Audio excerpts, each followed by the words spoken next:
Yeah, they would have had to make it up somewhere along the line, particularly if things could go down to the wire in the Eastern Division between the Yankees and the Red Sox. As it stands right now, they would have to play this game somewhere, sometime. And it might have been on an off day, and neither team likes doing that, flying in for one day, then playing a ball game. IOTV offers incredible HD picture and sound. Get the best in HD free. IOTV is the official HD service provider of Yankees baseball on Yes. Now, one thing that the Yankees have to consider, they've already got 2 off days that were scheduled. They're filled up with makeup games. They've got doubleheaders. They've got a doubleheader on Saturday that they're hoping they'll get in Baltimore. With Hurricane Irene approaching, you don't know if they'll get it in. Kenny, it's particularly daunting for a team of veterans, older players, to play that many games, play doubleheaders, not have off days, and it's something that Joe Girardi is highly cognizant of. Well, he's very aware of the fact that he would have to take some guys out of the lineup to give them a rest. It's hard to win doubleheaders to begin with, let alone play all your players throughout a doubleheader. That just kind of wears them out over a period of time. And what he would have to do is some guys take a rest in one game, some guys take a rest in another. And when you don't have your best lineup in there, you're taking a chance of losing ball games. Absolutely. So the Yankees trying to make a playoff spot. They're trying to win the American League East. And you want your best players in there all the time. And as Kenny said, let's say there's a doubleheader on Saturday. Are you going to play Derek Jeter in both games? Are you going to play Alex Rodriguez in both games? Those are the questions you have to ask. It also saps your bullpen. Now, once September happens, you're going to have a 40-man roster, or up to that point, that's the maximum, and that helps out a little, Kenny. But again, you don't want to push it because, as they say, a lot of doubleheaders get split. That means you're going to get a loss when you could have possibly gotten 2 wins. Yeah. Plus, so when you have the September call-ups, there are guys who maybe had some time in the big leagues, but there are also some raw rookies, and yep. You want raw rookies deciding whether you're going to the playoffs or not. Well, there's a good sign. Alex Rodriguez is in the lineup. He missed the first 2 games of the series with the swollen left thumb. He said it was so swollen, it looked as if it was bitten by a bee, but the swelling has gone down. He is in the lineup. He's the cleanup hitter, and he also will be playing third base. So the Yankees need this bat back, and we'll see how he does in his first game back at the stadium. Well, the umpires are around home plate.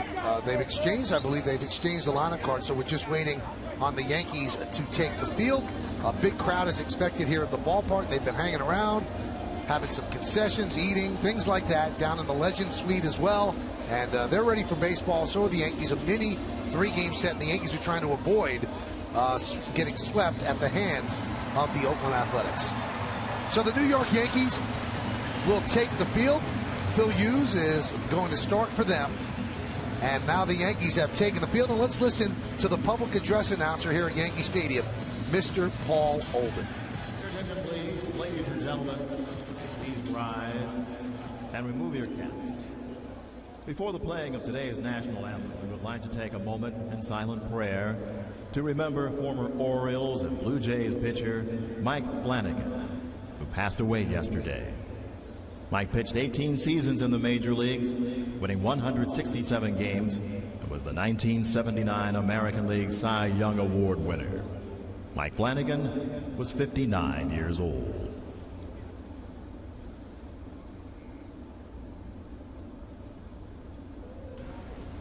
Thank you. And now, the United States Marine Corps Band's rendition of our national anthem.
So we're about ready for baseball here at Yankee Stadium. Right after the game, the Yankees will head to Baltimore and begin what they hope will be a 5-game series against the O's. Let's take a look at the A's starting lineup, which is presented by HP. Leading off for the A's, their second baseman, Jamal Weeks. In center field, Coco Crisp. Hideki Matsui bats third. He'll be the DH. Cleaning up, the left fielder, Josh Willingham. Brandon Allen at the number 5 spot in the lineup is going to play first base. Batting sixth and playing right field, David DeJesus. Cliff Pennington, the shortstop, will bat seventh. Batting eighth and catching, a rookie making his major league debut, Anthony Recker. And Scott Sizemore, 5 for 6 against the Yankees over the first 2 games. He'll play third base, and he will bat ninth. Well, you're looking at Phil Hughes, who is 2-0 in his career against the Oakland A's, and his numbers would tell you he's been pitching good of late. He's even his record at 4-4, and you can see still more than a hit than per innings pitched. Let's go to our Jeep pitcher scouting report. 4.21.10. That was probably Phil Hughes' best game in the major leagues when he pitched it last year against the A's out on the West Coast. He had 7 no-hit innings, and the man who broke up the no-hitter is now his teammate Eric Chavez. Got an infield single in the 8th inning. In his last 4 starts, Phil Hughes has been doing very, very well. 2 runs or less in each one of his last 4 starts. Now let's take a look at the Yankee defense, which is brought to you by your Mercedes-Benz Tri-State dealer. In the outfield, you've got Gardner, Granderson, and Swisher. That's from left to right. In the infield, it's A-Rod, Nunez, Cano, and Teixeira. That's third to first. Russell Martin is behind the plate. And on the mound, as Kenny mentioned, Phil Hughes. So the field is in great shape despite the heavy rain. It looks as if the warning track down the left field line in foul territory is a little slick. That's where some of the dump off is from the tarp. But the grass and the playing field looks like it's in great shape. And so we are ready for baseball. Jamal Weeks will dig in. Switch hitter batting from the left side against the righty Hughes. Phil Hughes is ready. And let's do it here in New York. And the first pitch is a strike, and we are underway. The Yankees have done a good job against Jamal Weeks in the first 2 games. He's just 1 for 9. He hasn't been able to use his speed much at all.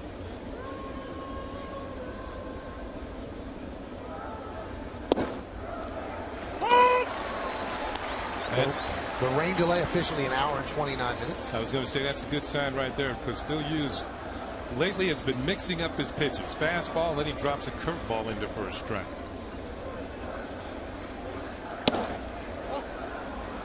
Let's look at the game time weather presented by Bigelow Tea.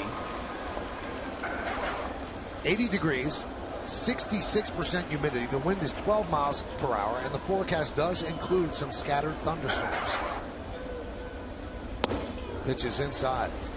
One thing about Weeks, he hasn't shown much power. 66 games in major leagues with no home runs. But then I looked it up.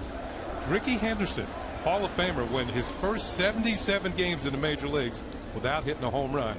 He ended up with over 230. Grounded up the middle softly, but through for base hit for Jamal Weeks. Today's closed captioning brought to you by Verizon Wireless. Weeks is a stolen base threat as he talks to first base coach Ty Waller.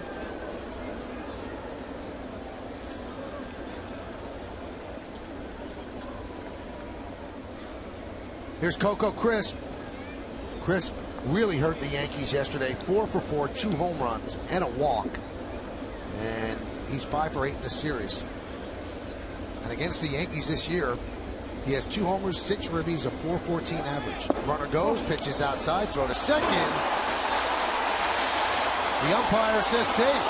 Umpire fell down, Gary Cederstrom, before he made the call, trying to get a better look, and they say that Weeks got in there. Originally it looked like he was going to signal out as Weeks slides, and well, he was going into a rapid pace. Here's the throw by Russell Martin, and it looks like he just got that left hand in there. Yeah, he did. Good call. Good call. And of course he's got that mitten on, which you see many major leaguers wear to protect the hand when they jam it into the bag. You can see he almost slid off the base. Stolen base number 15 for Weeks.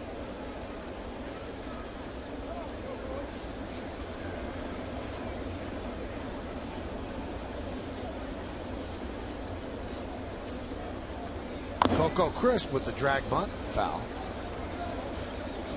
We're talking about the second base umpire, Gary Cederstrom, and watch him slip and go down. Rights himself and makes the call.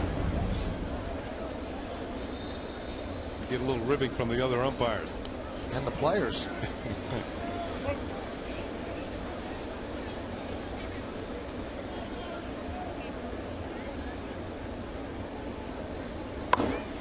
Drag bunt beautifully executed. Teixeira flips to Cano, and the sacrifice successful. 3-4. So the A's trying to get on the board first. Well, anytime you're in a rainy situation, you know the game might be shortened. So managers try and get the jump, get on the scoreboard first, and then hold on. There's Bob Melvin, who's seen his A's win 2 in a row here.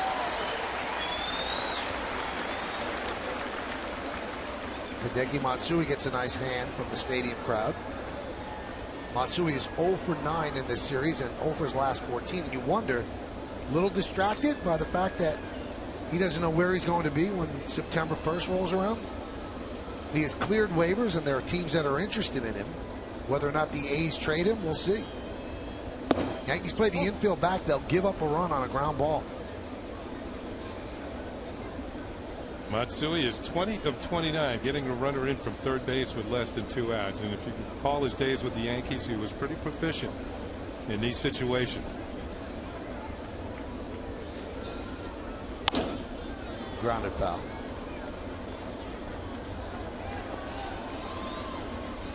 His top RBI year with the Yankees was in 2005 when he drove in 116 runs.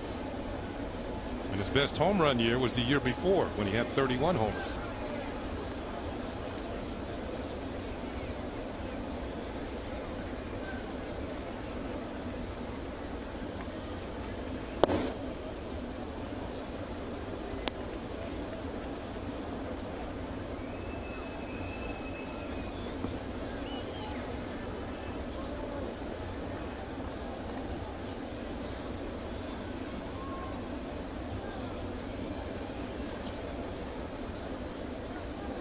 The 2-1.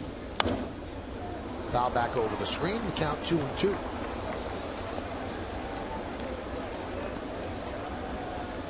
Last 3 starts for you, his opponents were 0 for 18 with runners on base and 0 for 5 with runners in scoring position.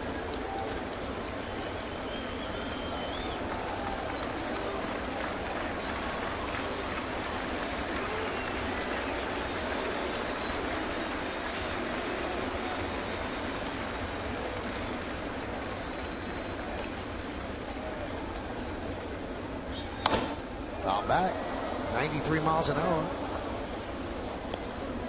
Now, Hughes has made 1 start against the A's this year. That was July 22nd here at Yankee Stadium. He got a no decision. It was kind of a disappointing outing for him because he went 4 1/3 innings, allowed 9 hits and 7 runs in a game that the Yankees won 17-7. He had to be taken out.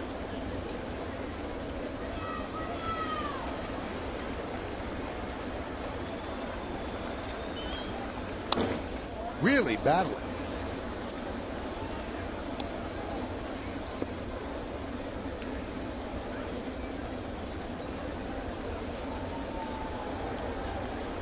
I think back to that game on the West Coast, and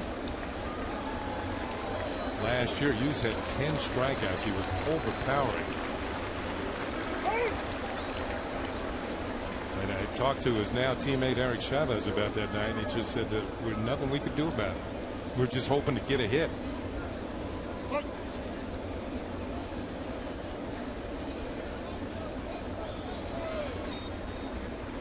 Two. Tried the breaking ball, and Matsui just stays alive.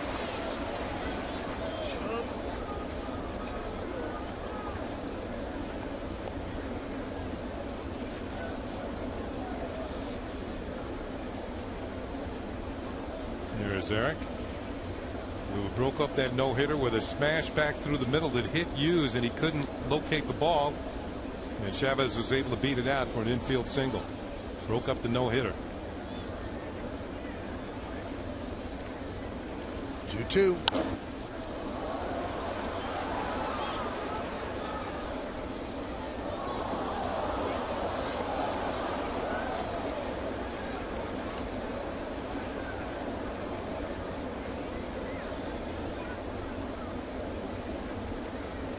gloves looks like something you might see in the wintertime. Or, you know, it looks like Gumby's hand.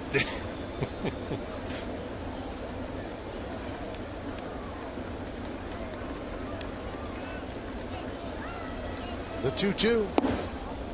So this is going to be a 10-pitch at bat at least, with 5 foul balls thrown in there.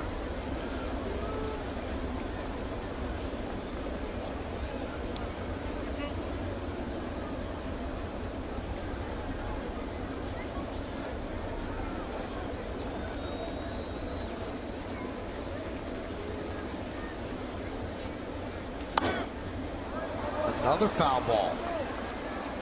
Phil Hughes has shown him all types of speeds from the 90s to the 70s, and Matsui's has spoiled just about everything.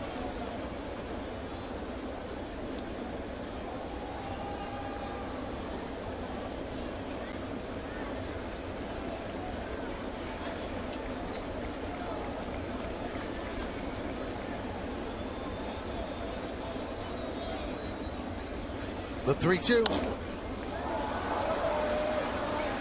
All these foul balls, Kenny, does the hitter then gain an advantage because the pitcher has to make a mistake? He's seen just about everything. It's a matter of Hughes trying to stay one step ahead of Matsui. He's making some good pitches. That's why he hasn't been able to square him up and fouling pitches off. 11th pitch coming up. This is number 12 on its way, and even doesn't.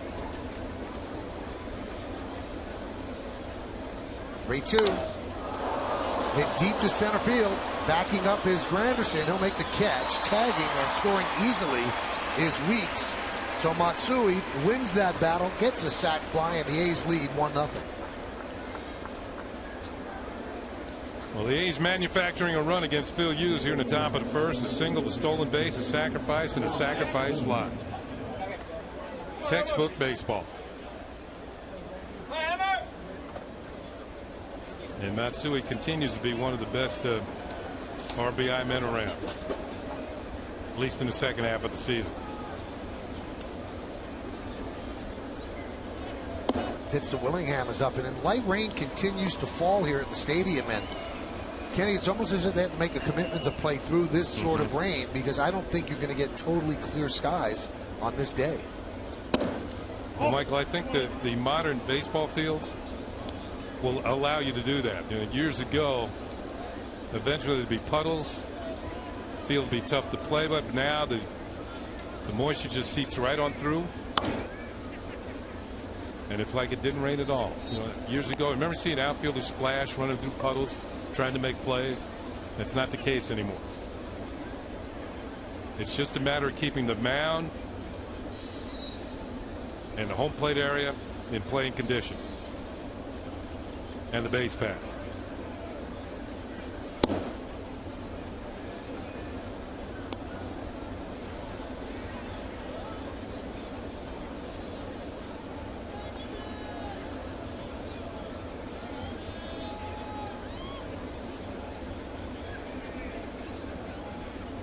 The 3-1. There's a strike. That's the cutter. Yep. The count 3-2. See Willingham taking the guard off his foot. He thought he had been walked. Instead, he's facing a 3-2 pitch.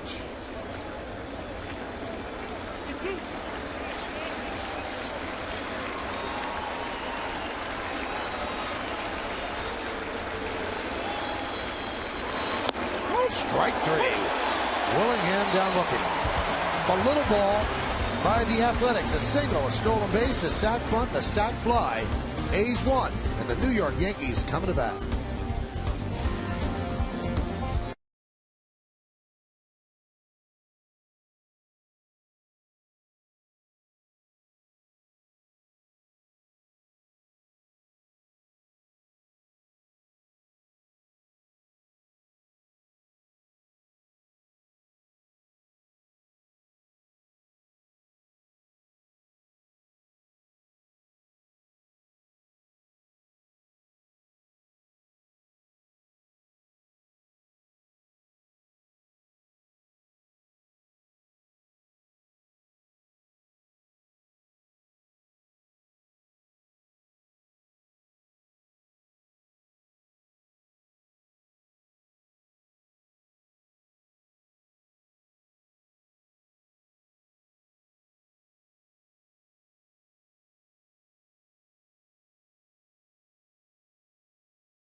presented by Lexus. Yankees come in at 77 and 50.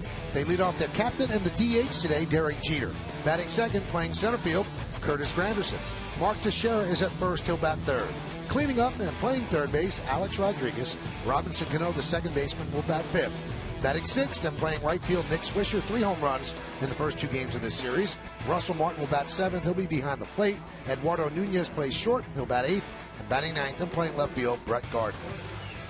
Rich Harden on the mound, 29-year-old right-hander. His numbers are pretty good, 4-2, 3.91. This is only his 10th start of the year because he spent 3 months on the disabled list. The league is hitting just .210 against him. Here's our G pitcher scouting report. Banned in Boston. The A's thought they had a deadline deal worked out for Harden, but once the Red Sox doctors took a look at his medicals, they said, no way, we want this guy. He's been on the disabled list 10 times in his career. But when he's on, he's tough. He had 11 strikeouts in his last outing against the Blue Jays that tied a career high. And his record with the A's is very impressive, 40-21 with the Oakland A's. His only question is, does he remain healthy, as Kenny said. So here's Jeter. And the pitch is low and inside, 1-0. Derek's reached base safely in 23 straight games. 2 more hits for him yesterday, hitting .297.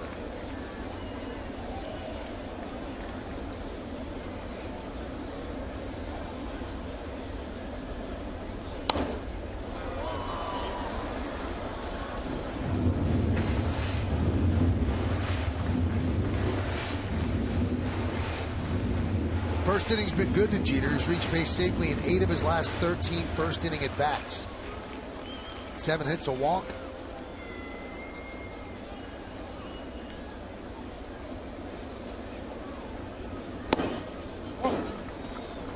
Count 2-1.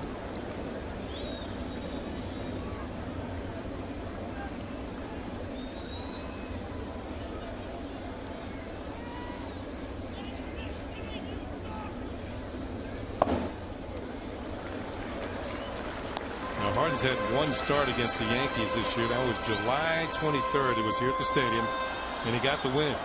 5 1/3 innings, 5 hits, a couple of runs, struck out 6. It was a game the A's won 4-3 against the Yankees. Driven out into right center. Crisp on the run, and he can't make the play. It's up against the wall. Jeter's rounded second. He's going to third. He'll jog in there with a stand-up triple to start the first.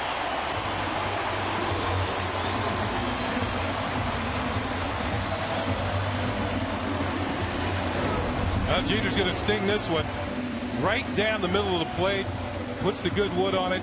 Crisp was playing him a few steps towards right center, and even so couldn't catch up with it. Here's a good look right there. Smoked. Ball kind of slicing away from Crisp, and looked like he overreached. Yeah. And that's going to turn into Jeter's 4th triple of the season.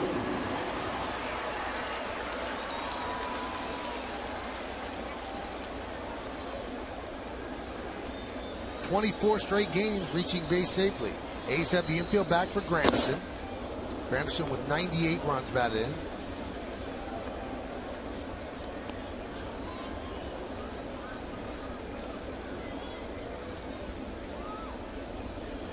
Jeter just passed the Hall of Famer on the all-time hit list, past Ricky Henderson, who played for both of these teams.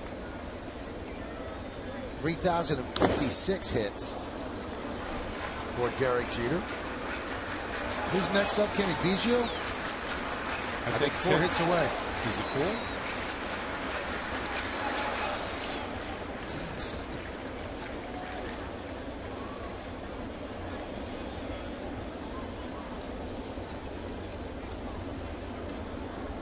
Yep, Biggio is 4 hits away. Well, we've seen Derek go 5 for 5 before. Yes, we have.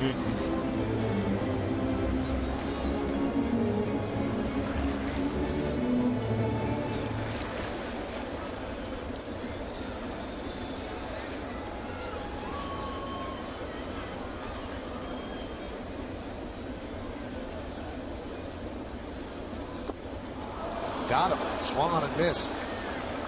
So Granderson cannot get Jeter in. Let's take a look at the A's defense, brought to you by your Mercedes-Benz Tri-State dealer. In the outfield, Willingham, Crisp, and De Jesus left to right. In the infield, Sizemore, Pennington, Weeks, and Allen, third to first. And behind the plate in his first big league game, Anthony Recker.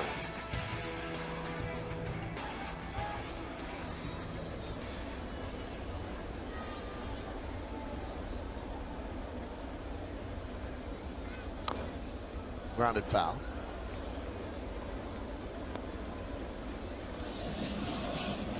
Teixeira clubbed a home run in the 8th inning yesterday, his 35th, tying him with his teammate Granderson. Second place in the major leagues behind Bautista. Bautista has 37.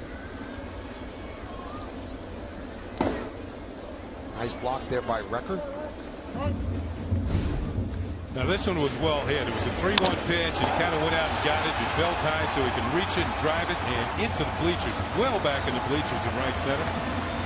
And you can see the celebration by the fans. That tied the game at the time.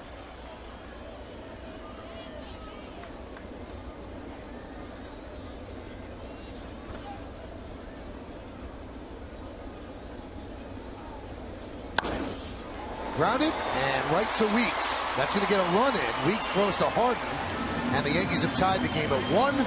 Teixeira picks up his 97th ribby. Now Weeks was playing in a free safety mode. Out in short right field.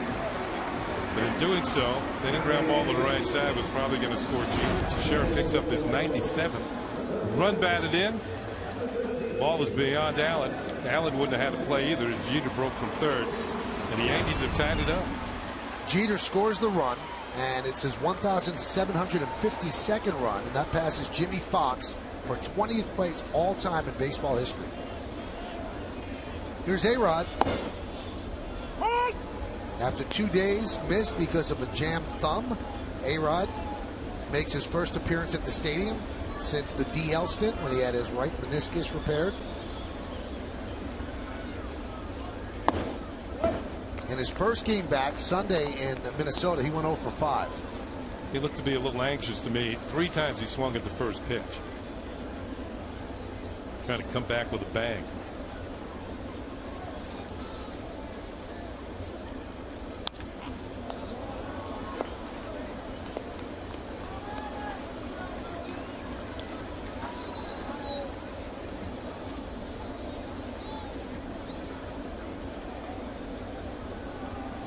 Girardi said that he was somewhat encouraged by Sunday's performance. Despite being 0 for 5, at least A-Rod made contact and didn't seem as if he was fooled at the plate after such a long layoff. The 1-2. 2-2. A-Rod, a .318 hitter, 7 for 22 against Harden. A home run, 4 walks, but he has struck out 8 times. Harden is a strikeout pitcher.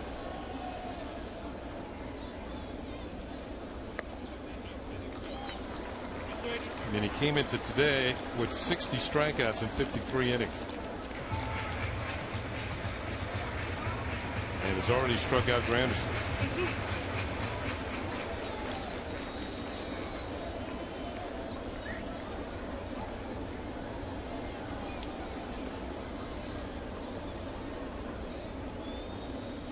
Swing and a miss, and A-Rod down on strikes. Well, the Yankees tie the score, and here's how they did it. Derek Jeter has been red hot, starts off the inning with a triple. And then with the infield back, Mark Teixeira grounds one to second base, scoring Jeter to tie the game.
What is your favorite 80s baseball movie?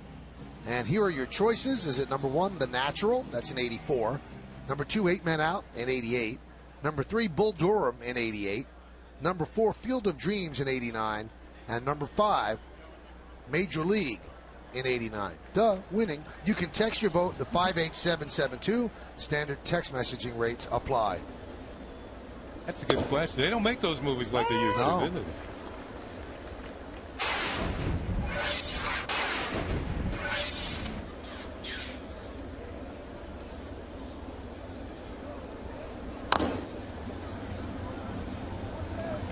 Did you say Major League? Major League. That was an entertaining movie. But The Natural is a classic.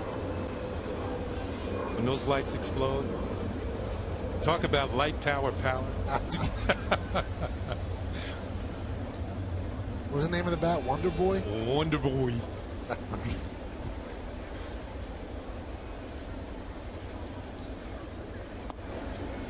Count 1 and 2.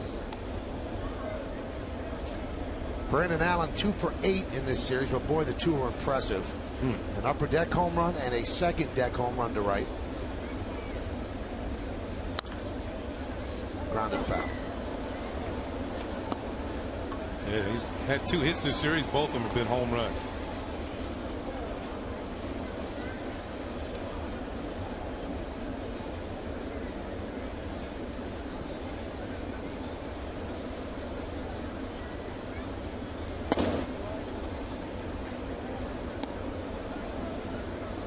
One thing you look for in young hitters, you check out their plate discipline.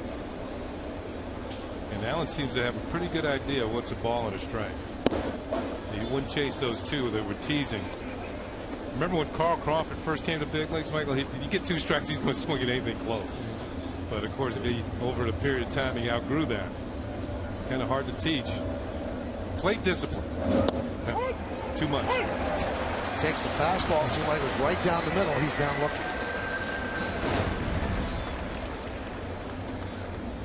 What Ernie Harwell used to say, called out for excessive window shopping. As Allen takes strike 3. Hall of Fame Detroit Tiger broadcaster.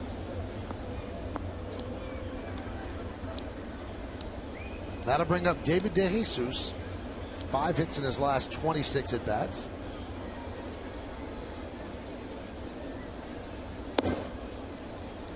Pitches high. 1-1 game. Top of the second. Hour and 29-minute rain delay. And DeJesus didn't play last night, but he played in the opening game of the series and had 2 hits.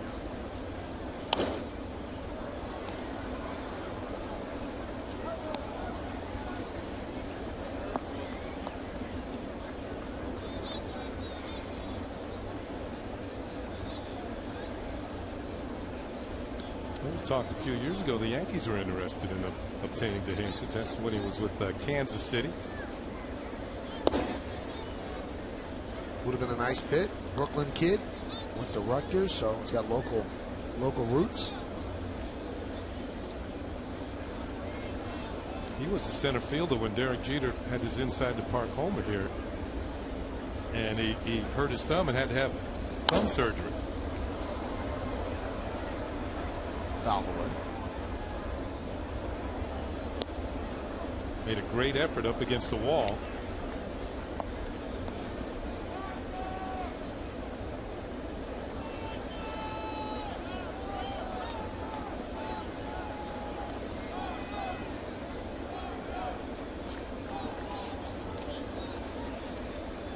Two.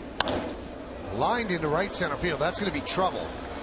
Nick Swisher's trying to cut it off. He can't get there. It's going to go to the wall. DeJesus round second. He's going for third. He is going to make it standing. So on a wet track, an inning and a half, and we've seen 2 triples. If I'm not mistaken, there was a game the other day, and I can't recall which teams it was. It was a pretty good breaking ball down and away. He went and got it and dragged it into the gap. Granderson was playing him towards left center field. There was a game last week in which there were 5 triples in the game. So nobody was stopping at second. And DeJesus has no intention of stopping at second either. Flying around and goes in with a stand-up 3-base hit. Yankees bring the infield in with Pennington at the plate. He fouls it off.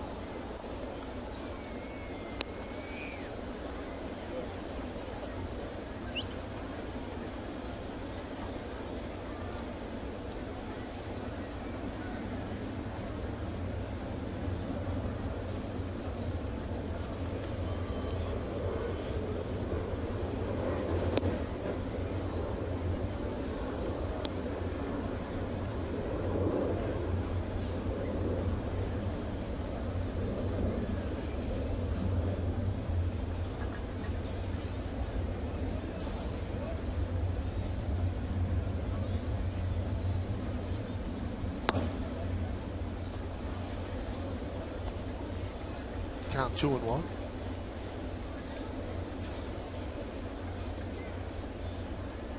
"41 pitches so far. Been tested somewhat in the first 2 innings. 12 pitches to Matsui alone before he lofted the sac fly.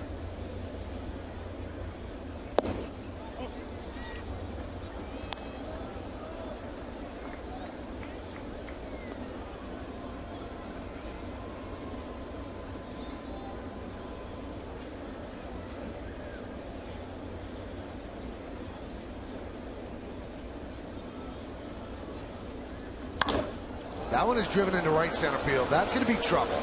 That'll go to the wall. Scoring easily is De Jesus.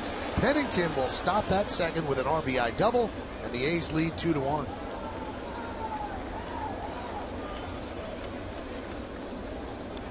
Pennington's been swinging the bat well since the All-Star break, over 300. That was his 3rd hit in this series. He's now 3 for 8.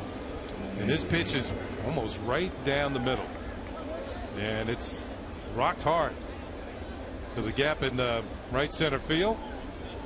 And the A's take a 2-1 lead.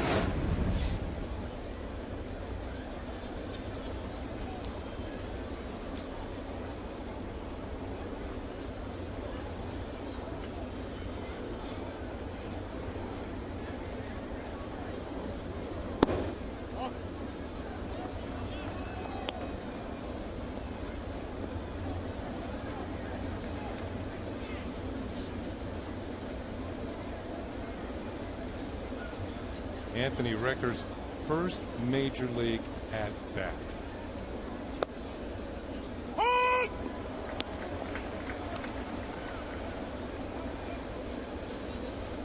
Long time ago, but remember my knees knocking. Wrigley Field in Chicago. All I wanted to do was hit the ball. Hey, just hit it. Did you? Grounded to second.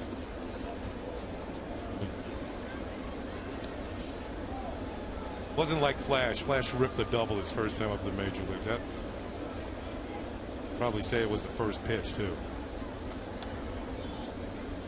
2-1. 2-2.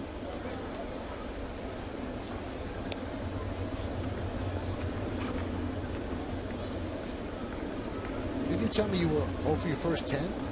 One more than that, 0 for 11. And then? Got a base hit. Next time up, hit a home run. Next day got 3 hits. Never looked back. Never.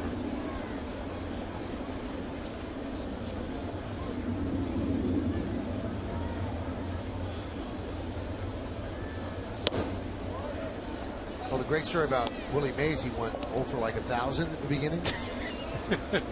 And Leo DeRocher called him in and said, "Kid, you're staying there," because Willie said, "Mr. Leo, I want to go down. I can't play here." He said, "You're my center fielder. You're going to stay here." 3-2. And knocks off Russell Martin's mask. And his first hit was a home run off Warren Spahn on the roof at the Polo Grounds. I think he was over 12, Mike. It wasn't 1,000. I think it was more than that. It might have been. Check. It might have been.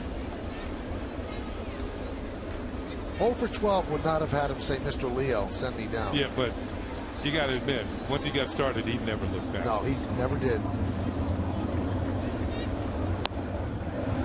And Recker has a strikeout in his first big league at bat. 3rd strikeout for Phil Hughes on the afternoon. It's a good passing fastball. Got the easy pass lane and puts it right on by him. 0 for 22. 0 for 22. Yep. Willie Mays?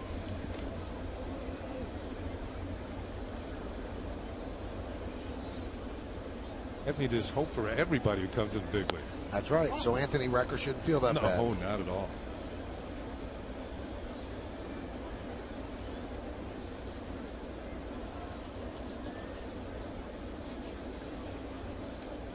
Runner goes from second, but it's a foul ball.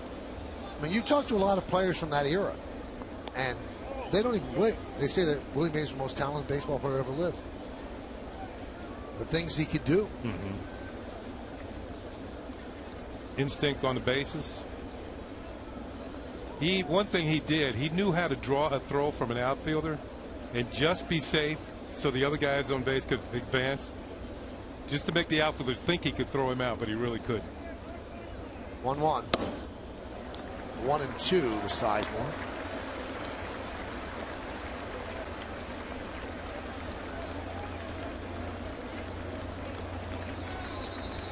Sizemore yesterday was 4 for 4. A couple of doubles. In fact, 9 of his last 12 hits have been doubles. 1-2. Not that time. Swing and a miss. So Phil Hughes strikes out the side, but the A's do score a run on a triple and a double. One man left. We go to the bottom of the second.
Extended weekend series with the Orioles. Coverage starts at 6:30 with the Tri-State 4 pregame.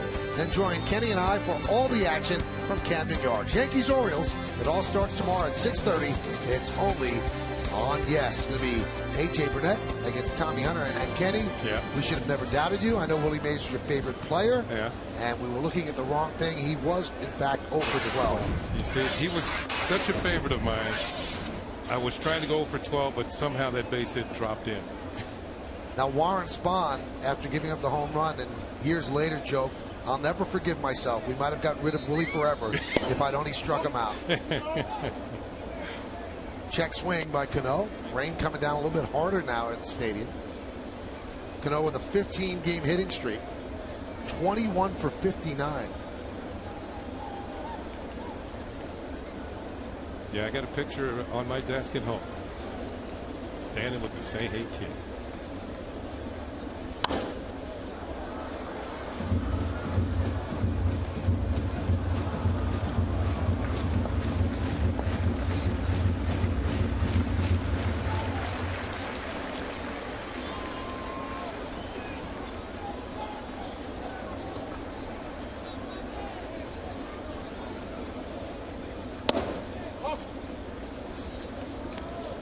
Harden's first few fastballs of the ball game were fairly pedestrian, around 87, but now he is tuning it up.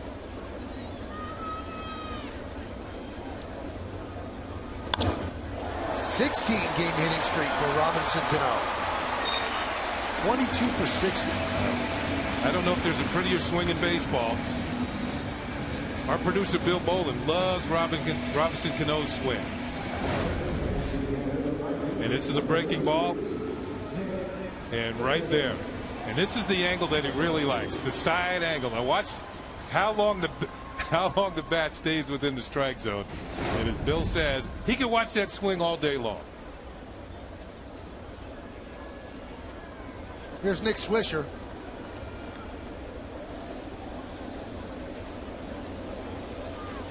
Swisher 3 home runs in this series. In fact, he has 6 home runs against his former team this year. The 16-game streak for Cano is his longest of the year. Now, Nick is the second former A's player to hit 6 or more home runs in one season for the Yankees against the A's. A guy named Roger Maris did it twice. He had 8 home runs against Kansas City, 1960 and 62. Kansas City was the forerunner to the Oakland A's. Yeah, the A's kind of made their way west. They started out in Philadelphia, went to Kansas City for a while, and then eventually ended up on the West Coast. So they've played in 3 different time zones. Next stop, Hawaii.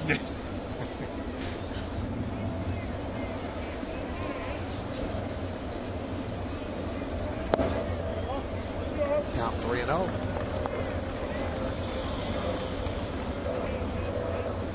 Bit more of a heavy rainfall now.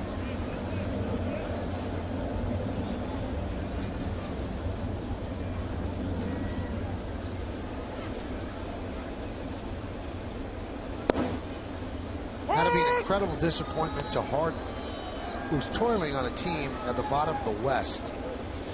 And he gets traded to the Red Sox, as Kenny mentioned in the scouting report. And they look at the medicals on him, and his arm's in bad shape. Count 3-2, so they voided the deal. Yeah, he's been on the disabled list every single season, including this year, where he missed almost more than 2 months. Various injuries, oblique strains, elbow, shoulder. But he had 11 strikeouts in his last start against the Toronto Blue Jays, tied a career high. Comes back and strikes out Swisher after being down in the count 3-0. So the 3rd strikeout for Harden.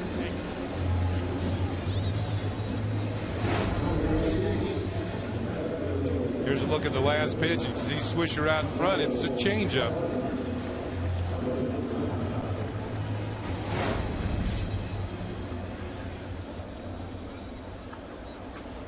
And you get seduced by Harden's stuff because he averages 9.19 strikeouts per 9 innings.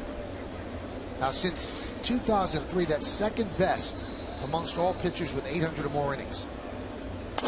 Hot shot, base hit off the bat of Russell Martin.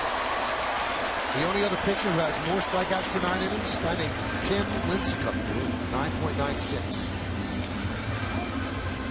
Russell Martin put a good swing on that one. Martin is hot lately. He's 9 for his last 25. Fastball kind of moving in on him, middle in, and he puts the quick stroke on it. And a one hopper into the outfield for a base hit.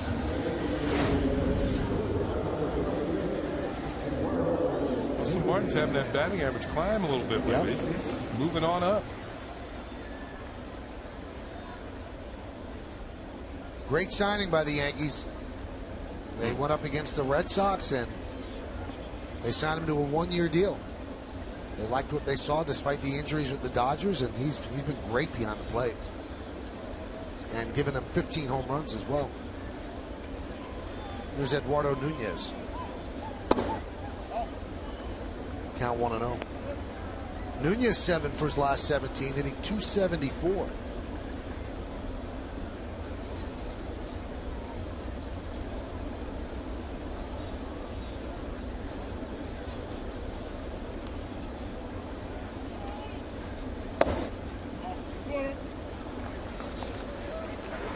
Count 2-0. One of the situations for the Yankees that they've kind of struggled in these situations in this series. 3 for 23, Kenny. 2 for 10 last night. Game they lost in extra innings. A 2-0. 2-1. That fastball was up a little, and when it's about belt high or a little higher, it's usually time for Nunez business. About belt high.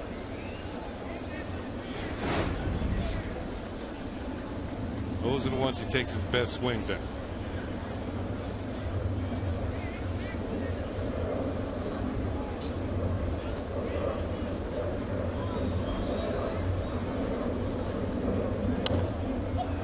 Popped up, and Wrecker gives it a look. It's out of play. You noticed right before the pitch was delivered, Nunez keeps touching the bill of his cap or his helmet, because that's a problem when the game has rain, because these little droplets come off the bill of your helmet and they become problematic. I mean, you need total concentration toward that ball.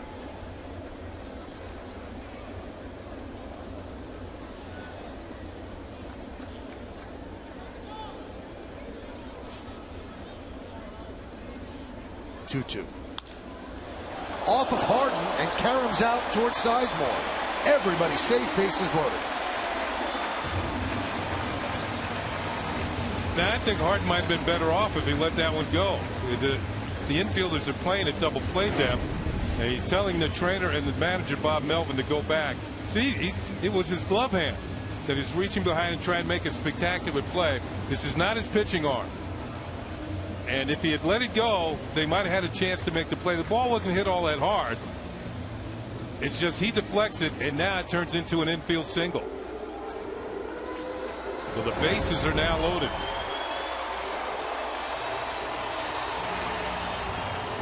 And that's going to bring up the slumping Brett Gardner. Gardner 3 for his last 30.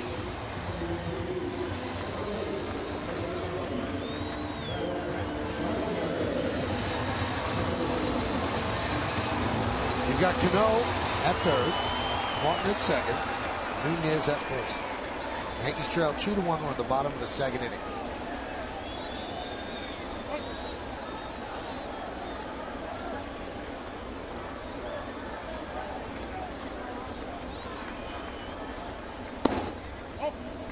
Count 1-0. Middle infield at double play depth. They're into the corners. Ground ball lead at first and third. They're going to come home and try and force Cano. Adrian Johnson, the home plate umpire, sets over the right shoulder of Wrecker. The 1-0. Hammered foul.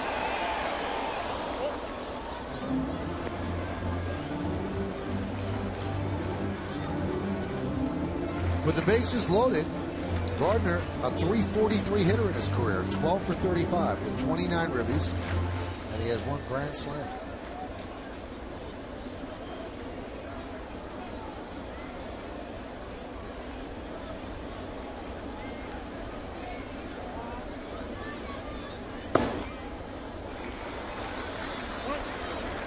Everything has been in tight from Harden, trying to jam him.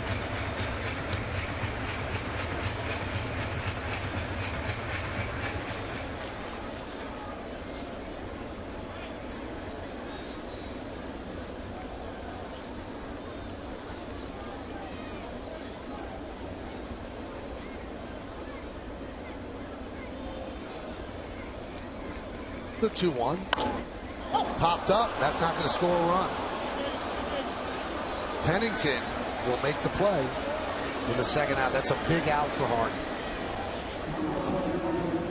And Gardner did that last night with runners on second and third. He wasn't able to get a runner in. He's now 10 for 22, getting a runner in from third with less than 2 outs.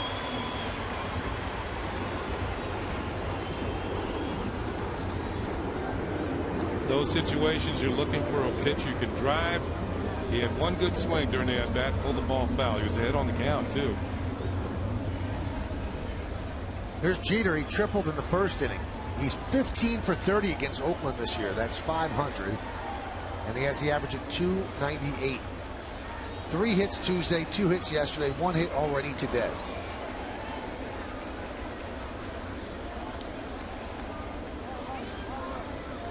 Harden deals. A strike.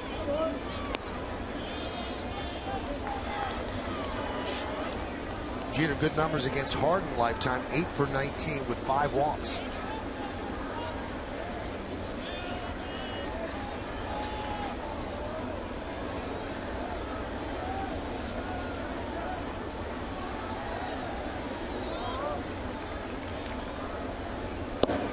chases a high fastball. The count 0-2.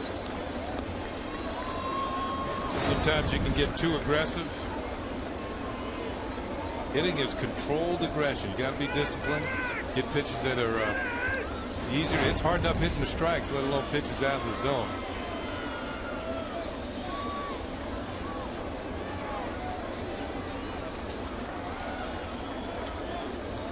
Let's see what Harden wants to do here. Does he want to tease him?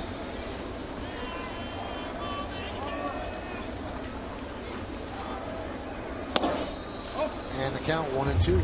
Rearing back for a little extra. That was his best fastball, 96 miles an hour.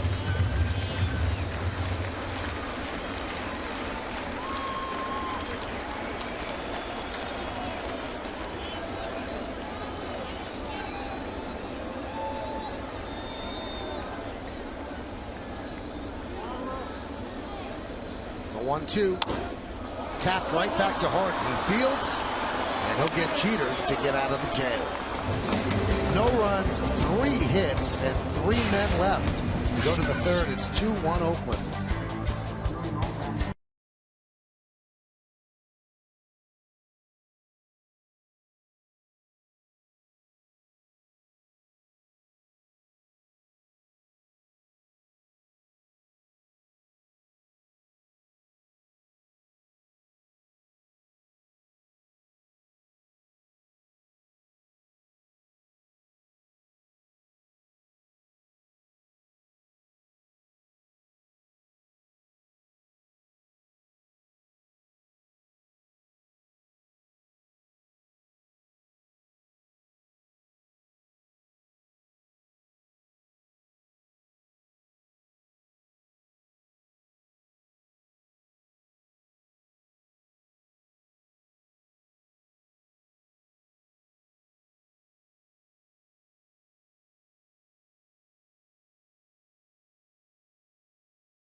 The 27-time world champion Yankees for the remainder of the 2011 season here at Yankee Stadium. Full season tickets are still available in great locations and include the option to purchase the same seat location for the 2011 postseason. Come join us for the chase for 28. For more information, visit Yankees.com or call 212-YANKEES. On the Lincoln scoreboard, the A's lead the Yankees 2-1 as we go to the third inning. And we are joined in the booth by Jack Curry. Now, Jack, obviously, there's rain today, and both teams had to get this in. And there's terrible, terrible forecasted weather for Baltimore. Anything going on there? Any chance the games could be moved to a doubleheader tomorrow? Well, that's what the Yankees were hoping for. And I spoke to Brian Cashman, and he said that they have presented that concept to the Orioles and to Major League Baseball. And then it's up to them to make a decision. Now, reaching out to some people at MLB headquarters, it doesn't seem like it's going to happen, and here's why. The Yankees and the Orioles have Monday, and MLB views that Monday as their cushion. It's kind of difficult from their end, they say, to schedule a doubleheader tomorrow when the teams have 3 games left in the series. Now, of course, your argument would be, well, Saturday and Sunday the weather is going to be brutal, and they say yes, but they're looking at Monday as being more of the cushion day than tomorrow being the day to have a cushion before the series has really even began. Jamal Weeks takes a strike. Well, let's go from there, though. The doubleheader is on Saturday. Tomorrow's a single game, and then there's a single game on Sunday.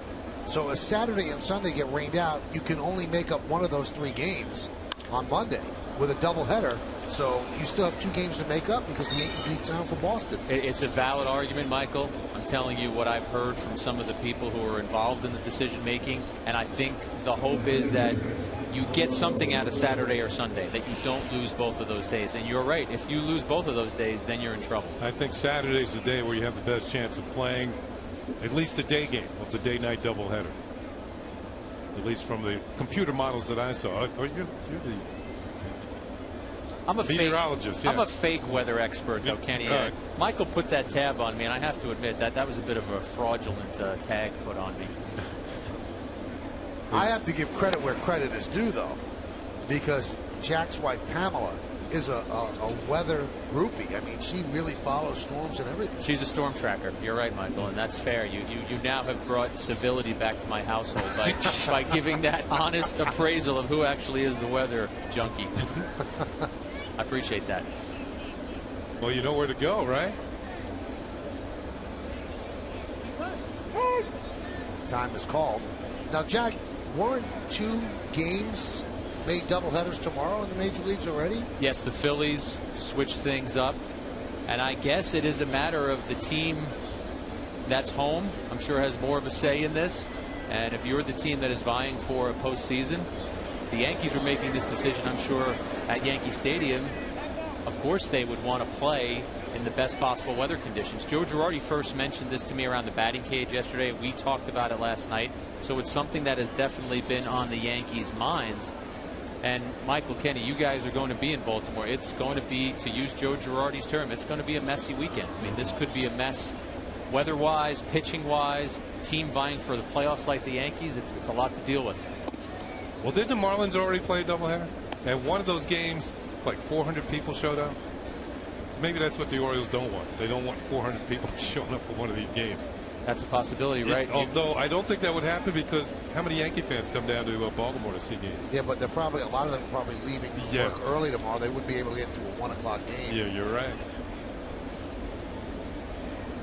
Rain continues to fall here at the stadium. Weeks leads off first.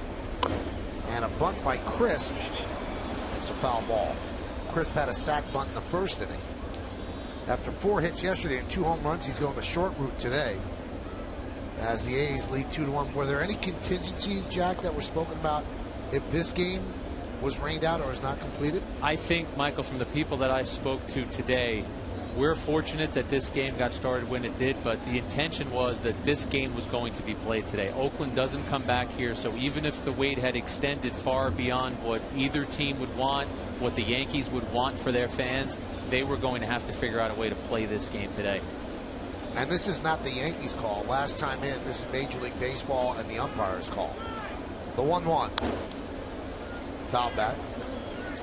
Michael, you see another foul ball by Hughes, and you look at his first 2 innings, and it's very interesting. He has 4 strikeouts, so you would think that's a guy who's handling batters well, but first 2 innings, 54 pitches, 16 foul balls. And I remember last year, that was a lot of the issue that he had, not having that put-away pitch, not being able to finish off hitters. And 54 pitches and 16 fouls in 2 innings. That's a lot of work for a pitcher.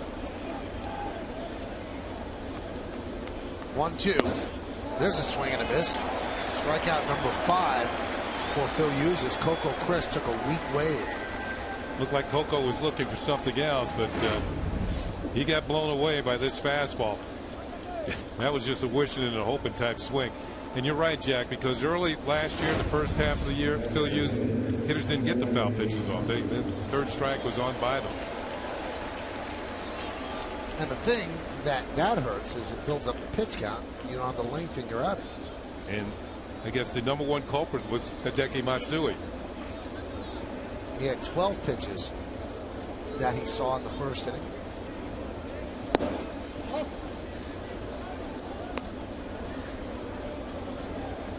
I think you said it best, though, earlier, too, Michael. I have always been told, and Kenny could speak to this better than you or I, that the longer the at-bat goes, the more comfortable the batter gets. The pitcher is the one who's struggling and working, and he fouled that one off, too. He fouled that one off, too. I missed by a few inches with that one, whereas with a hitter, I think it's almost like batting practice. Okay, I'm going to flick this one away until I see one that I like. Timing.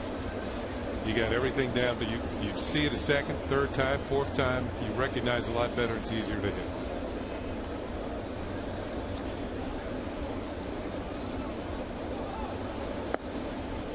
Weeks went and then stopped. You know, Weeks has pretty good speed.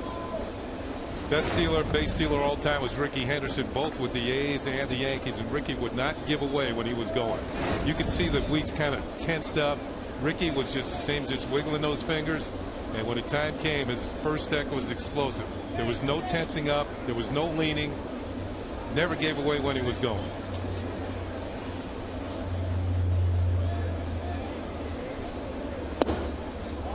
Count 3-0.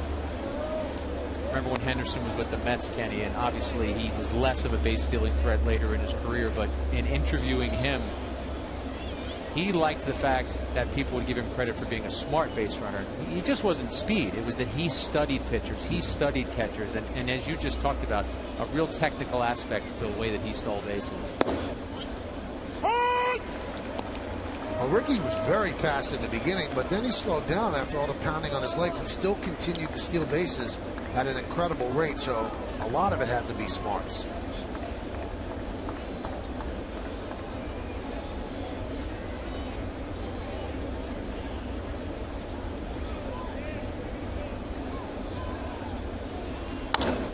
Hammer foul. He might have gone through an umbrella.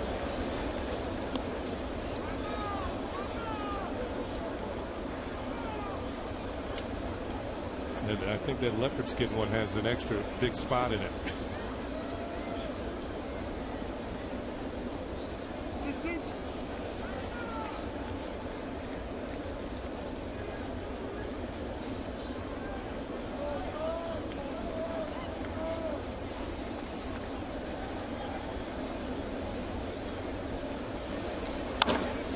Grounded, base hit.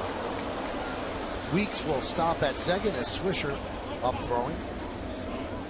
You know, I was always leery of throwing a left-handed hitter an off-speed breaking ball with the runner being held at first base, because all you're doing is asking for him to pull the ball, and the hole is there naturally with the runner being held. Here's an off-speed pitch, and it's not a bad one. It's down, but Hideki, all he has to do is pull it right through the hole. Teixeira can't get to it, and you got yourself a base hit.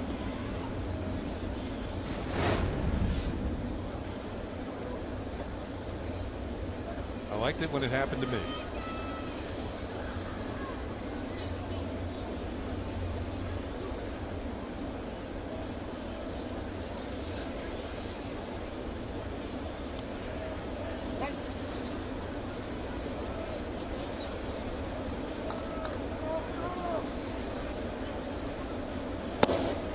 Rickey was the type, speaking of Rickey Henderson, I mean, Hall of Famer, greatest base stealer of all time, leads in runs scored. The thing about it was, with him, other teams really didn't like Rickey when they played against him. And a lot of pitchers didn't like him, and a lot of pitchers were to the point where they'd like to drill Rickey. And that one's drilled to left field. Rounding third and heading home is Weeks. He'll score. Gardner flips the ball into Nunez. RBI single for Willingham. And it's 3-1 A's. Now Willingham, the leading RBI man on the A's, has himself another one. His 75th run batted into the season. Another pitch towards the middle of the plate, and Willingham is too good a hitter. He's not going to miss this. He's going to hit it hard somewhere. I was speaking about drilling Rickey. But if you hit him, he gets down to first base. That's where he wants to be anyway. We'll turn that into a double. You're right. Kenny, Rickey was a guy who knew his numbers, and I tell you, when you look at a baseball game like today with Hughes, the numbers never lie. And his last start against the Twins, 7 2/3 innings, 2 hits. He was that dominant. He was that effective. He's faced 13 A's today. He's already allowed 6 hits. Yeah. This copyrighted telecast is presented by authority of the New York Yankees. It may not be reproduced or retransmitted in any form, and the accounts and descriptions of this game may not be disseminated without the express written consent of the New York Yankees. Jack, I think today the situation is there's too many pitches towards the middle of the plate. He was much more towards the corners in Minnesota. Inside, 1-0.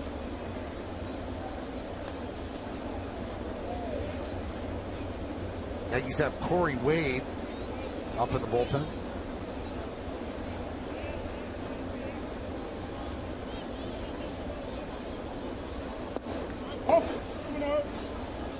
Now 2-0.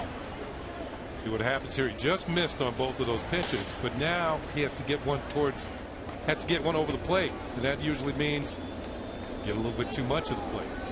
Falling behind a lot of guys early in counts too. Not a lot of first pitch strikes by Hughes today. 2-1.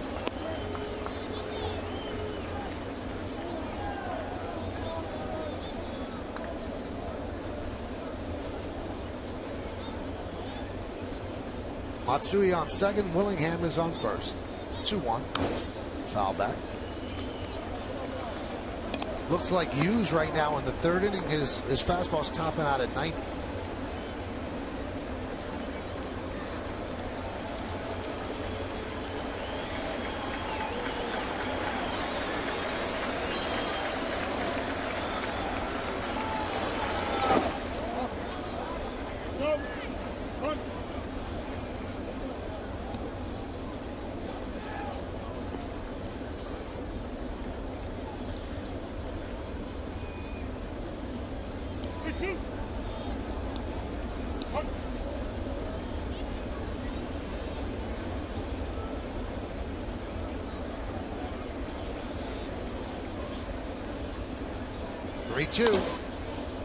Popped up. Long run for Gardner.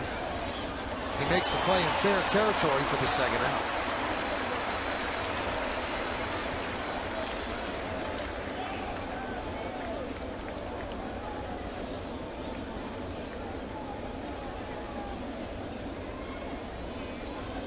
So 2 down. That's going to bring up De Jesus, who tripled his first time up.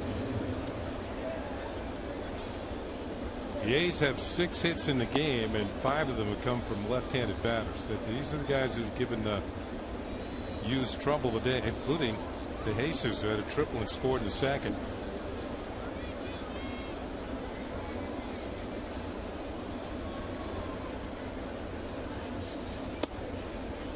And a strike. Yeah, Bob Melvin has stacked his lineup with 6 left-handed hitters against Hughes today.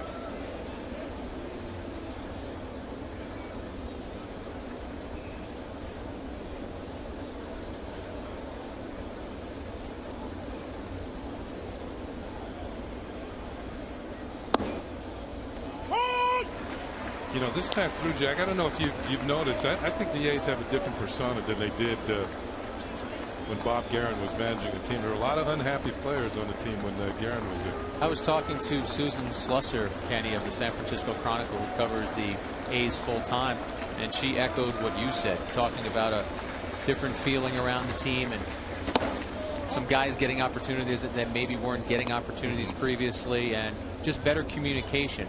Melvin doing a better job of communicating. Billy Beane kind of giving him a vote of confidence. The belief is that this guy's going to get a chance to try and turn things around here.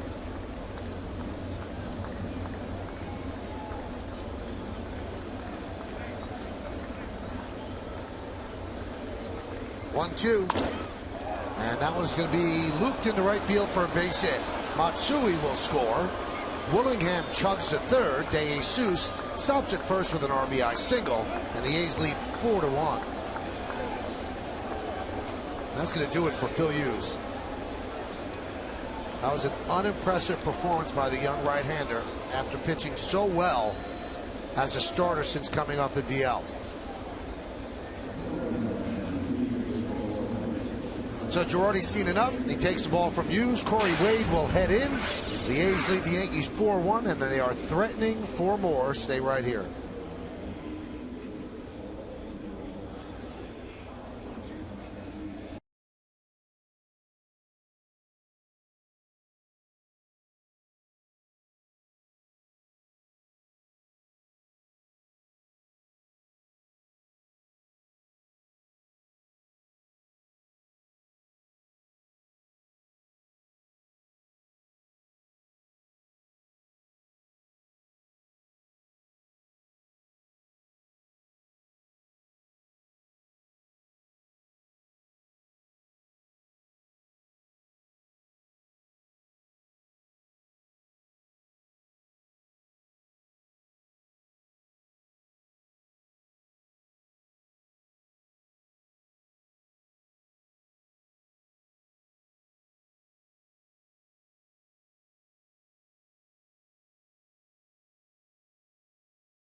tee.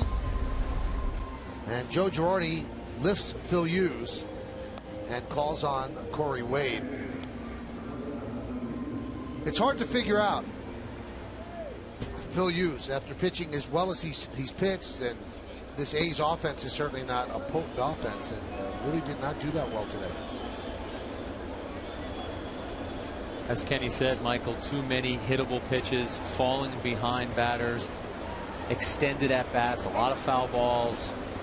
And Joe Girardi was singing his praises yesterday for his ability to mix in his pitches and his location, and we didn't see that. We see Cliff Pennington go yard. First pitch, see ya, a 3-run home run. And the A's are pounding the Yankees. It is 7-1.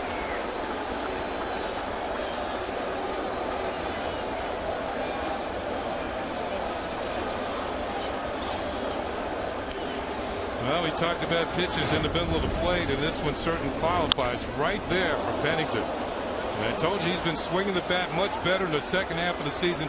One of those players who seems to be energized with a new manager. And he picks himself up a 3-run homer and has driven in 4 runs today. So Phil Hughes' line is complete, 6 runs. So 2 of the 3 runs that scored on that home run go to Phil. 6 runs in 3 2/3 or 2 2/3 innings. He's Anthony Recker.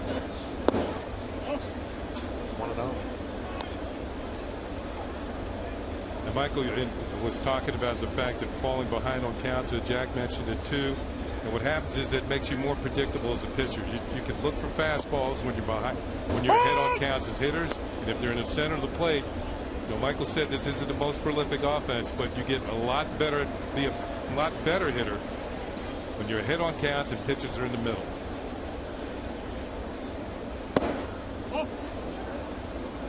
Michael, Anthony Recker is a kid from Pennsylvania, actually, who, as you guys mentioned, making his major league debut.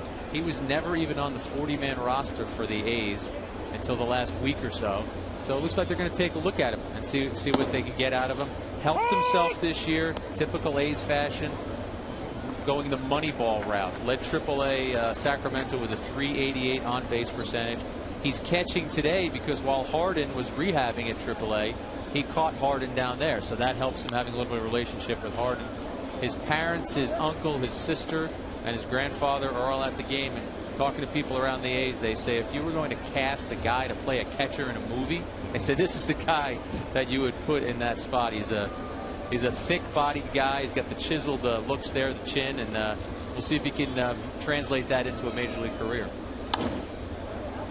At AAA, 287, 16 homers and 48 ribbies to go along with the high on base percentage. He earned it. Those are good numbers, particularly for a catcher. Almost 700 minor league games, Kenny. So he has taken the long road to get to the major leagues. I think he's built like a tight end. 2-2. Still 2-2. And when you have that high at on-base percentage, it usually means you have a good idea what a strike is and what a ball is. And he's fouled off some tough pitches there that were on the corner. You know, he's one of those guys who's been at spring training camp with the A's too, because they always bring in the extra catchers. So he's kind of been a guy who's been so close to it but hasn't had the opportunity. Now he gets it. Takes the high breaking ball. They might be looking for somebody to give Suzuki more of a spell because Suzuki plays a lot. Started over 100 games again this year. And Recker on base for the first time as a big leaguer. Still no contact, a strikeout and a walk.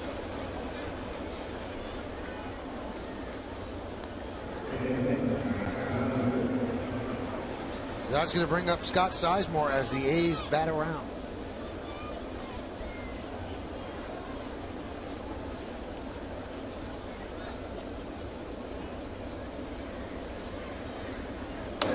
Foul back. The line on Hughes, 2 2/3, 7 hits, 6 earned runs, and 5 strikeouts. He didn't walk about it. 78 pitches and 48 strikes. Michael, we've focused in on Hughes, but it shows you how important guys like Wade and Ayala can be, because if Wade had come in and gotten out of this, it's 4-1. And with the Yankees, you're thinking, got a lot of at-bats left, we can win this game. He gives up that home run there, and this game just changed. Like on the first pitch to go from 4-1 to 7-1. Yankees have a pretty high mountain to climb now against Harden now.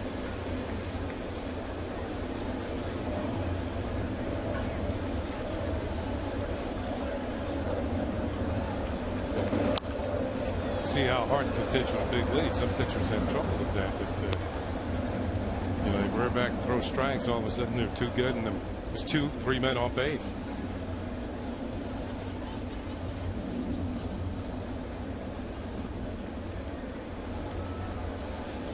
The 1-2, swing and a miss. Swung to a high breaking ball. But for the Yankees, the game gets out of hand. The A's scored 5 runs. They knocked Phil Hughes out of the game. Corey Wade comes on first pitch, a 3-run homer. It all adds up to 7-1 A's.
Run in theaters everywhere tomorrow. I think my sister wrote that.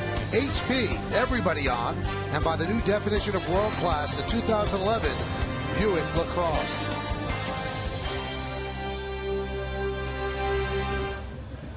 We go to the bottom of the 3rd inning, and the Yankees are down 7-1. Cliff Pennington with a 3-run home run. The first pitch that he sees from Corey Wade, and as Jack said, that changes the complexion of this game in a hurry. So Joe Girardi has to figure out a way to jumpstart his offense, which is leaving a lot of people on base. On the Lincoln scoreboard, 7-8-0, leading 1-4-0. That's going to bring up Granderson against Harden. So how will Harden deal with a heavy 7-1 lead?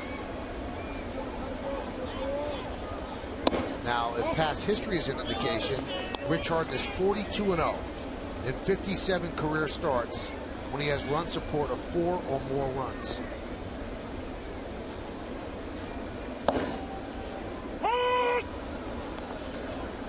Count 1-1, so the Yankees are working against Harden's history here.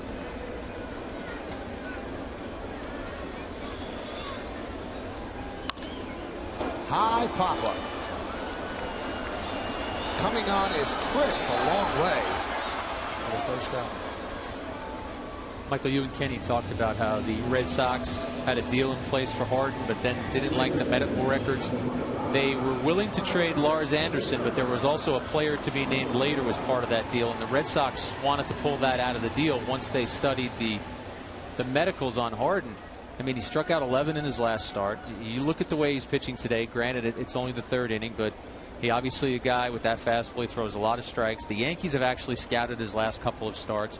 You wonder if the Red Sox at all ruining that decision. I mean, maybe they think that they could have used the guy now, but I guess once you make a decision like that, you have to stick with it. Well, they took Eric Bedard instead from Seattle Mariners. And I don't think he's had the type of success that Harden has had lately. Since the All-Star break, good numbers for Harden. 3-1, 3.43 ERA, and he is a strikeout machine, averaging over 11 strikeouts per 9 innings in that time. I guess what the medicals show you is that he can break down at any time, but as long as he's out there moving, he's a very good pitcher. They're just afraid of that next pitch being his last. Right, he would have been a guy there trying to get a couple of months out of. He would have been a guy there trying to help get them through September and into October. 1-2. Foul back.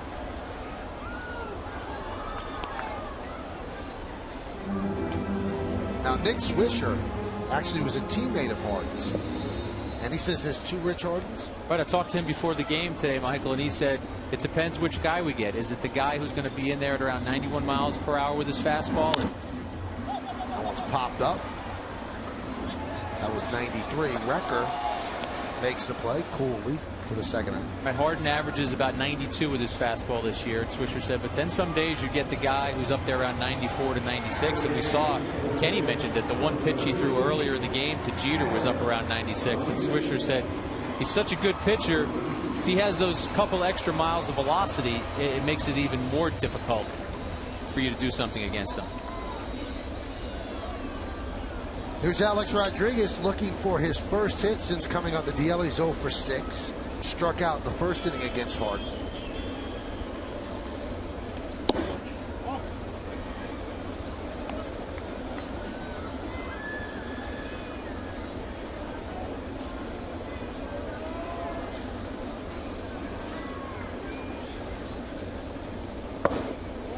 Count 2-0. Now, as for going after Bedard after killing the trade for Harden, Bedard with the Red Sox 0-2, 4.09 in 4 starts since the trade. Off speed, swung on a miss, and the team in his 4 starts is 1-3.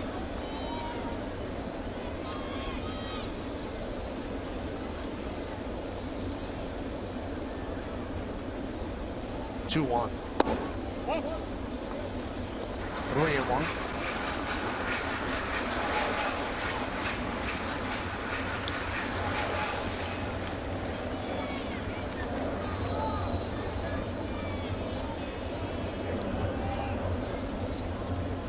Harden deals. Strike 2. A-Rod started to move to first.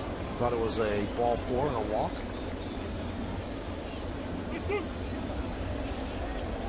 Cano is on deck. Yankees down 7-1. And there's Alex's first hit since coming off the DL. So in his 7th at bat, he picks up his first hit. Looked like a fastball out over the plate that kind of drifted towards the middle, and A-Rod was right on the money. Squares it up, lines it into left center. No chance for Pennington.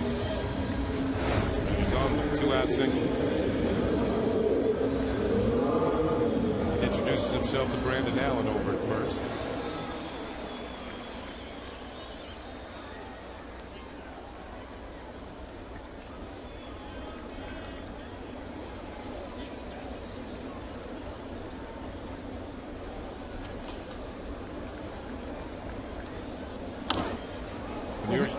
Excuse me, Michael, when you're a young player like Allen, it's like your baseball cards coming to life. I remember when I first came into the big leagues, it's Willie Mays, or it's Ernie Banks. Look, Ron Santo. And you got to specialize in the art of small talk. Yeah, you do. Based on interviewing Allen yesterday, I'm guessing Alex is doing the bulk of the talking. That one is looped to third. Sizemore is there, and that will do it here in the 3rd for the Yankees. No runs a hit, no errors, 1 man left on base. 3 in the books here in the Bronx. 7-1 A's.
And here is the question.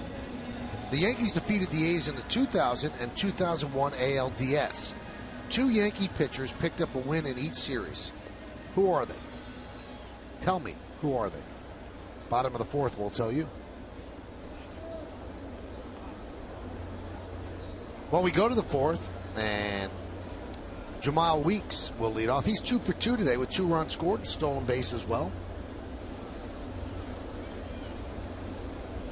And Corey Wade on a relief for Phil Hughes. We'll start it off. There's a strike. It seems like it's been about a month of conjecture.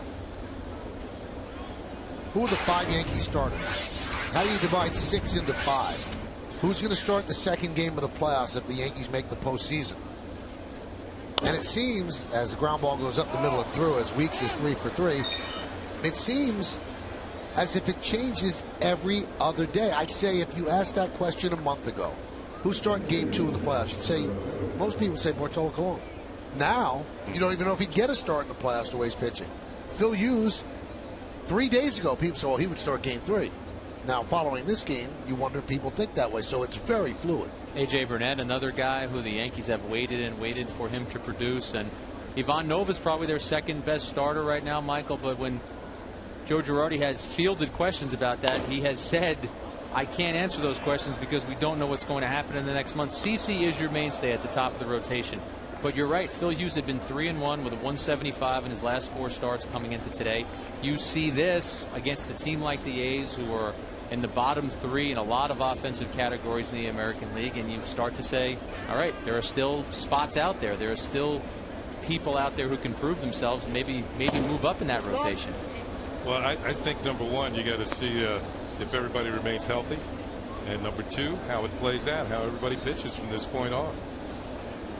Kenny, Joe said before the game, with the potential for more rainouts and doubleheaders, he said, I don't even know if we will get down to a 5-man rotation. We may have to stick with a 6 if we're loading up with doubleheaders. Also interesting, AJ starts tomorrow, and before the game, Joe was very honest. This is an important start for him. He has to pitch better. And the Yankees have been very positive in talking about AJ all the time, but Joe kind of laid it out there. He has to improve. And Brian Cashman has said the same thing. No locks for the rotation, no locks for the postseason rotation. They clearly know they need more from AJ, and tomorrow he makes an attempt to give them more.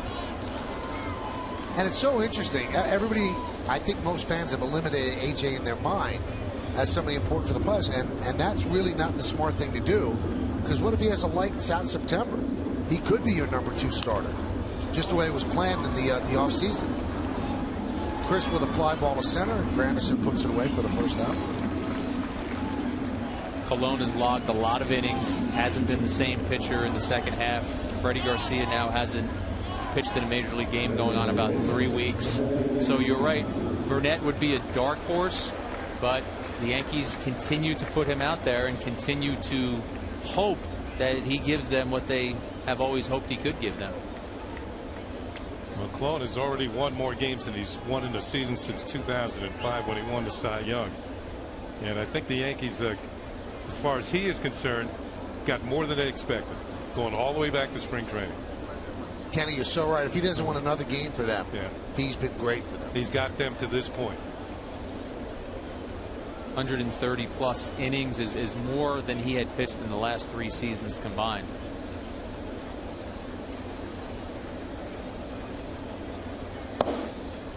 And correct me if I'm wrong, Jack, the 130 plus, that's more innings than he's pitched in a season since 2005. Correct. 6 years. So he's pitching innings and games and months that he hasn't seen in 6 years.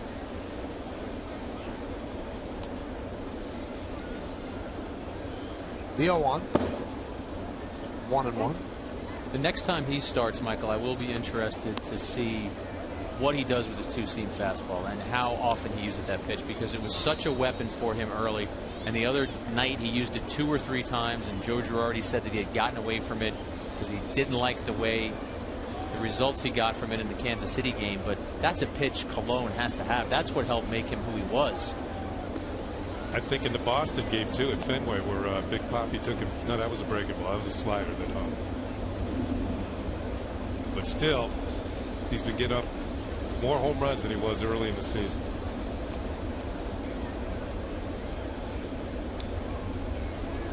Runner goes. What a jump. Wow. He steals second standing up. It's like Wade forgot about him. Martin had no chance whatsoever. I think in the background you can hear the infielders yell.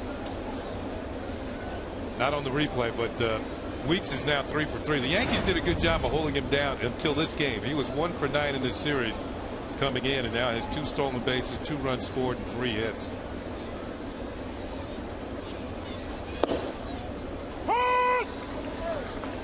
You know, Weeks has been impressive. This is his 67th game in the major leagues. He has 81 hits in 67 games.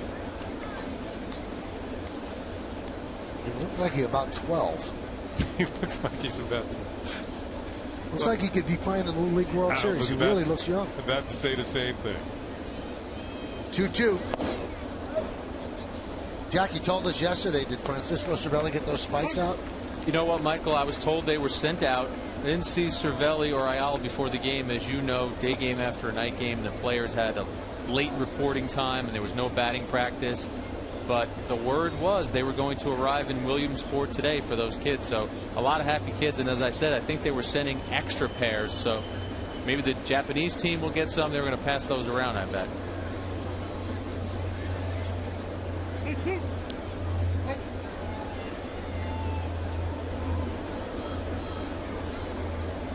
Three-2 to Matsui, and he pulls a ground ball to second base.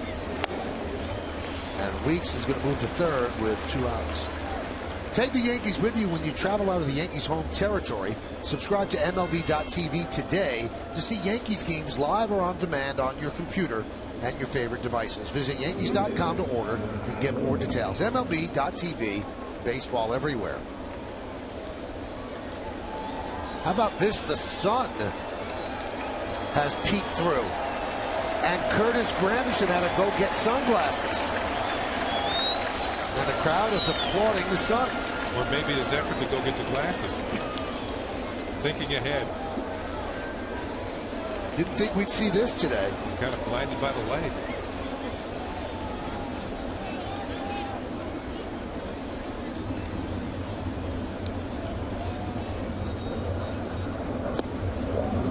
There's a strike to Willingham.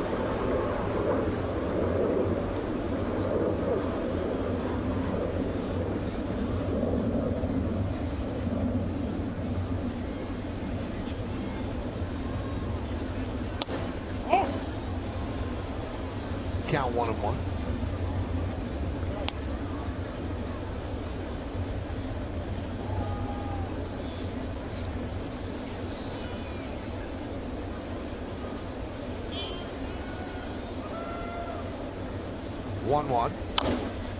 Chop toward third. Alex Rodriguez charges, and they get Willingham for the final out of the fourth. No runs a hit and 1 man left. We go to the bottom of the fourth at 7-1 A's.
Here's a question. The Yankees defeated the A's in the 2000-2001 ALDS.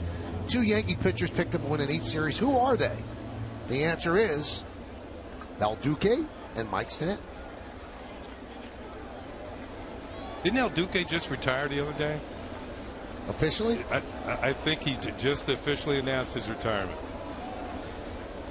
You are correct, Kenny. Yeah. He was waiting, much like Bernie Williams. I don't know if Bernie Williams ever officially has said he's retired, but if you look at baseballreference.com, it's been a few years since any major league numbers by either of their names.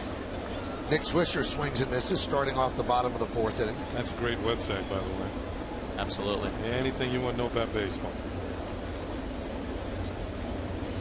I want to tell this quick story about Swisher. He appeared in this event, which is on the 2nd level in some of the suites right under our booth before the game on Tuesday. Yeah. And he came up there, and one of the workers came up and told me this, and they said they'd never seen this. And he walked in, and before he went to where he had to be, he made it a point to go to every single worker on that level. The ushers, the people working the food services, and just introducing himself to say hello. And it just blew the people away how nice he was. That he just did that, didn't have to do it. Nobody was looking. It wasn't one of those photo opportunities. He just wanted to say hello to people that worked there. He's a different breed. He really is a good guy. We did an interview, Michael, for our BP show with him today. After the interview was over, gave me a big handshake, gave John, our cameraman, a big handshake, and gave Brian, the runner, a big handshake. So I just think it's part of his DNA. I just think that's who he is. Swing and a miss. He has struck out twice against Harden. Harden gets him leave the strike zone. Nick is usually a more disciplined hitter than that, but sometimes you think fastball, you get it, and you go for it. Hector Noesi warming.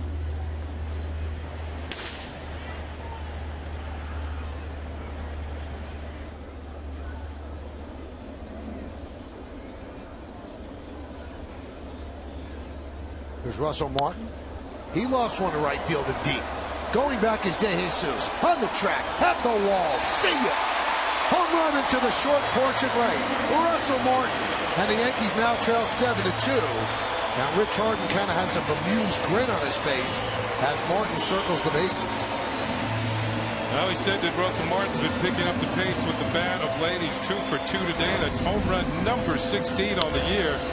And I think it's the first one I can remember going to the opposite field against the traffic just inside the pole. And Russell Martin is now 10 for his last 26. You know what's interesting about those 16 homers, Kenny? Well, a lot of things are interesting. He only hit 12 combined in 09 and 10. But also this year of the 16, 10 of those homers have come after he had a day off. And yesterday he didn't start. He came in late, but he didn't start the game. So definitely comes back a little stronger after a day off. The 1-0. 1-1 to Nunez.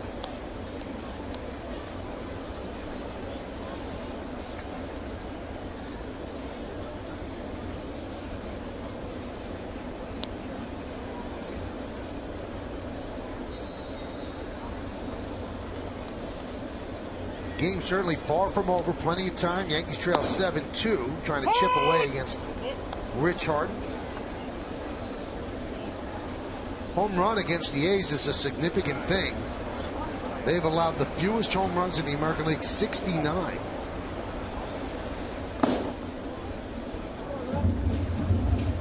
It's like the immovable object against the irresistible force. Just the Yankees lead the majors with 174 home runs.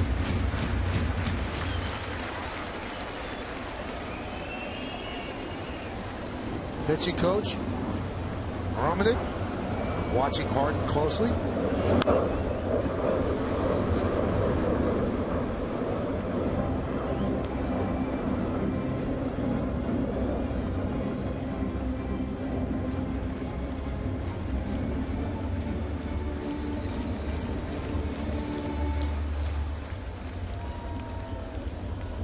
Two balls, two strikes for Nunez.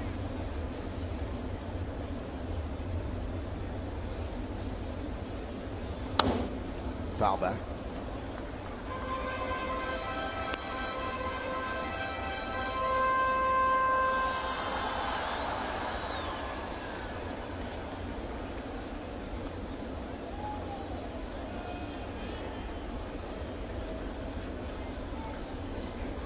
Swing and a miss, and Nunez down on strikes.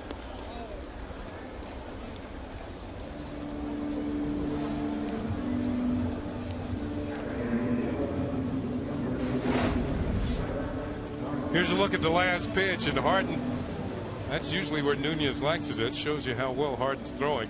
Just nothing fancy there.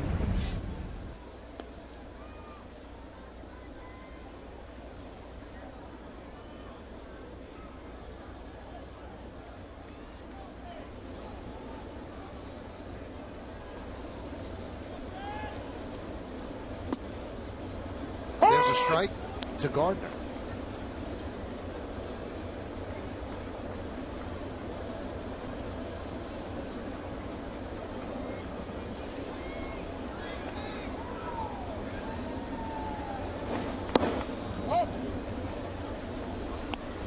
Yankees have 5 lefties in the lineup against Gardner today. For the game, they're 1 for 9.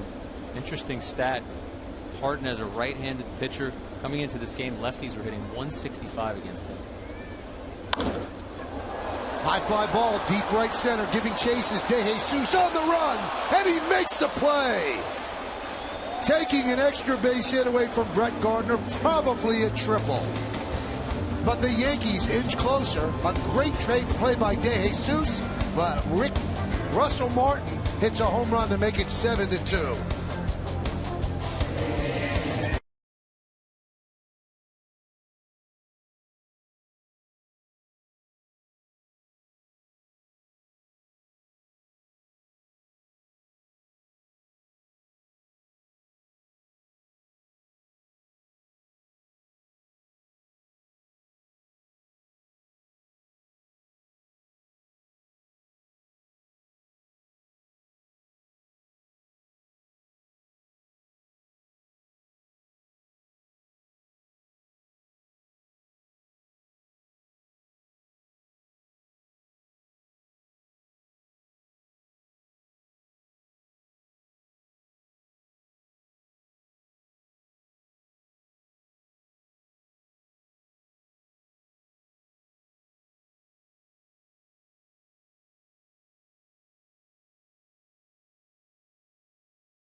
Doubled up at first base like that. A base running mistake on what looked to be a fairly routine fly ball to right field.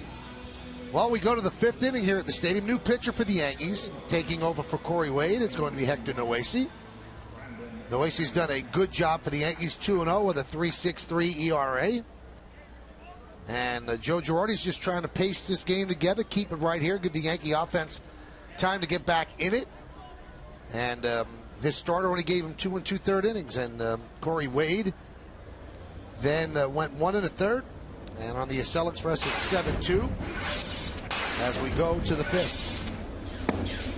Going back all the way to spring training, Mike, when we first saw Hector Noesi, he came in with the reputation of being able to throw strikes, and I don't think he's done much to damage that this year.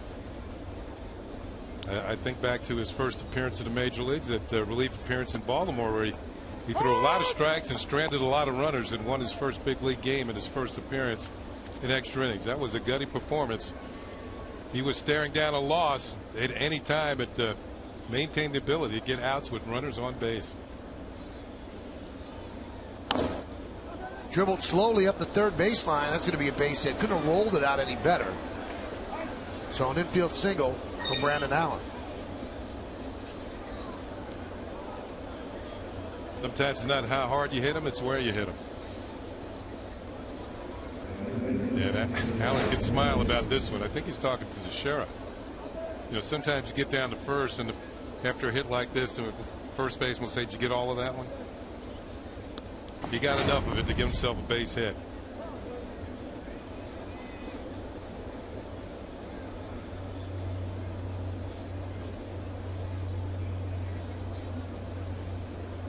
There's David DeJesus. And he tries a drag bunt.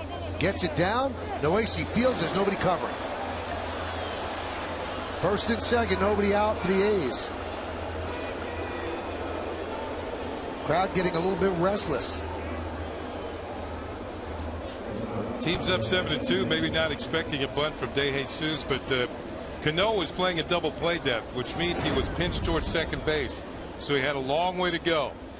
And once this play was, Teixeira comes in to make the play, there's nobody at first base.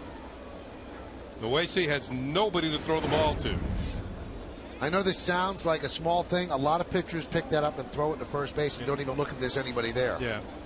Because they expect somebody to be there. So a good play by Noesi to hold on. Now here's Pennington. Let's see if he tries to bunt, move the runners over. He's 2 for 2 though with a double and a home run. I was going to say he's driven in 4 runs today. I don't think he's thinking about bunting.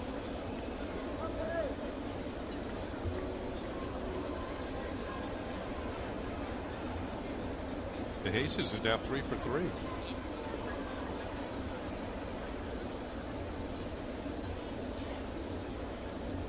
Yankees in at the corners, although he didn't run the hands up the first pitch, and he's not bunting.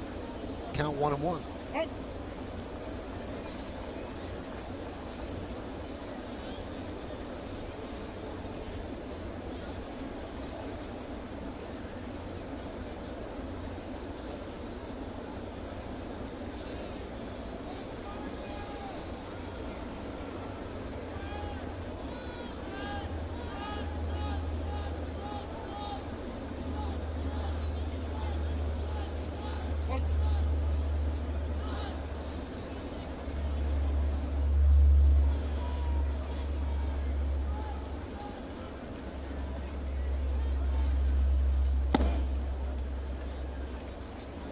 Count now 2-1 on Pennington.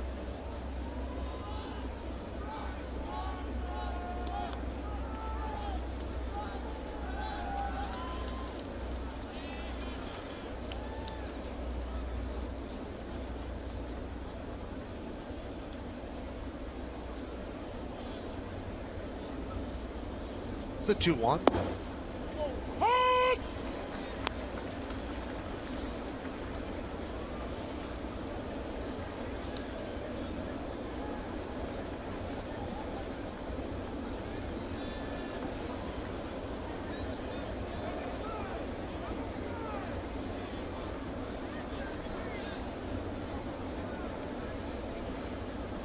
The 2-2. 3-2. Michael, we talked about the resurgence of Pennington at short, and when you look at how the A's were constructed in the infield at the beginning of the season, it was Derek Barton at first, Mark Ellis at second, Kevin Kuzminoff at third. All 3 of those players are gone. The only one that remains is Pennington, and he's hit over 300 since the All-Star break.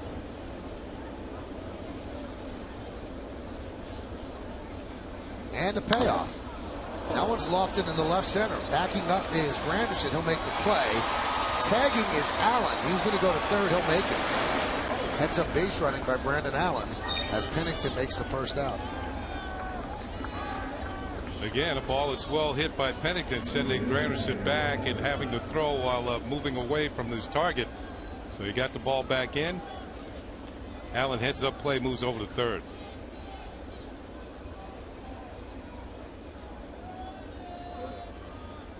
A lot of times when you're on base, it depends on how an outfielder will actually catch a fly ball that determines whether you are going to tag up and move. Granderson was back on his heels that time. Sometimes if the outfielder's moving into his throw, that'll make you hold up. He'll get more life on his throw. Pitch to Recker is inside. Recker struck out and walked. This is his first big league game.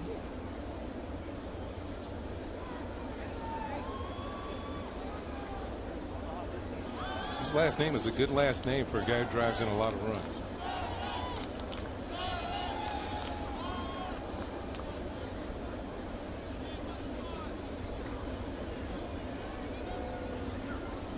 Swing and a miss.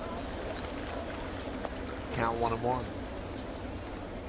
Noesi has done a really nice job for the Yankees. There's no other way to paint it. I don't know if they were expecting that much when they called him up, but he's always there. He always gives them quality innings. He takes the ball when they need it. He'll give them length when they need it. And he's been a nice addition. Nice development by the Yankee organization in the farm system. I think that night in Baltimore, Michael, because it was an extra inning game, he was like the last man out of the pen. Yep. And he kept getting into trouble and kept wiggling out of it until the Yankees finally scored and he got his first big league win.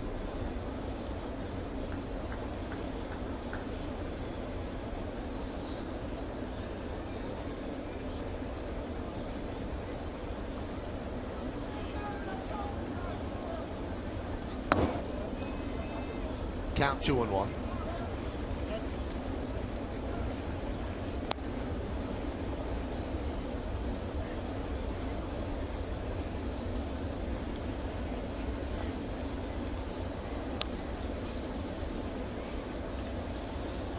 Allen's at third. De Jesus is at first. Yankees trail 7-2, top of the 5th inning here at the stadium.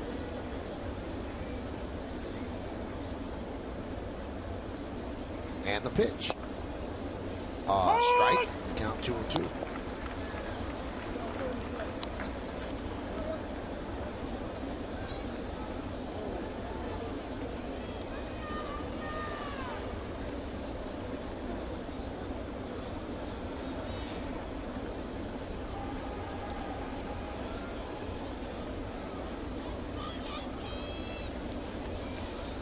And the pitch. Swing and a miss. He got a big strikeout for Noesi. Noesi did a good job of keeping the ball away from Recker, and this was a pitch he had already missed earlier in the at bat. Comes back with another good slider. Starts at the corner and then just off of it. There it is on Yesmo. And you can see how much he missed that pitch by. Couldn't lean far enough to get to it. First strikeout for Noesi. Here's Sizemore.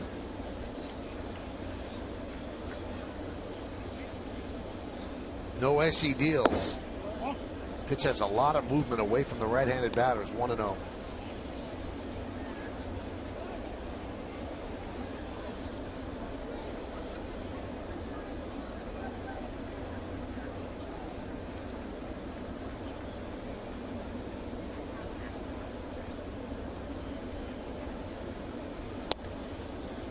And a strike. 1-1.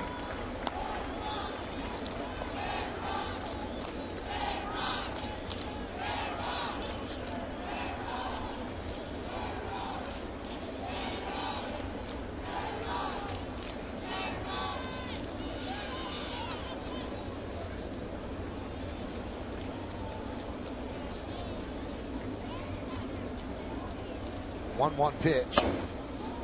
Another strike. Another slider.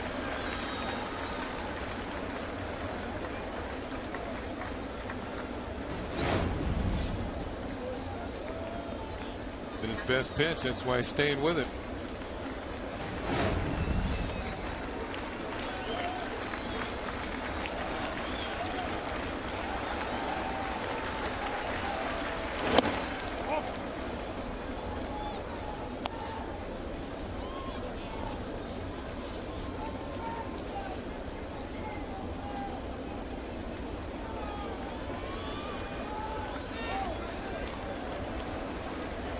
Weeks is on deck. 2 balls, 2 strikes, 2 outs, 2 on. Yankees trail 7-2, top of the 5th. The young right-hander deals. dialed it up to 95, but missed on the outside corner. Yeah, that was supposed to be a passing fastball on the outside corner. They just missed it. Pitch is over here. Pitch is way outside. Well, you heard it. Don't play umpire Adrian Johnson barking at the Yankee bench.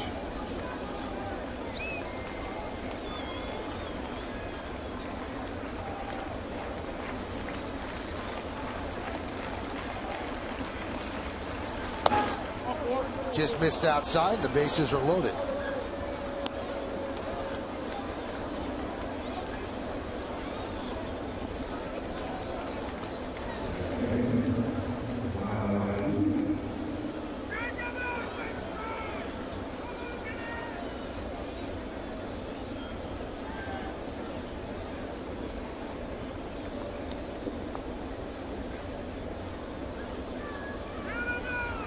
Allen's at third, De Jesus is at second, and Sizemore is at first.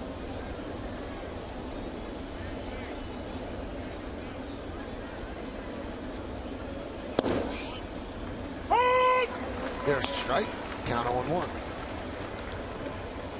Weeks has already had himself a good day. 3 for 3, 2 stolen bases, 2 runs scored. Very pesky out of the leadoff spot today.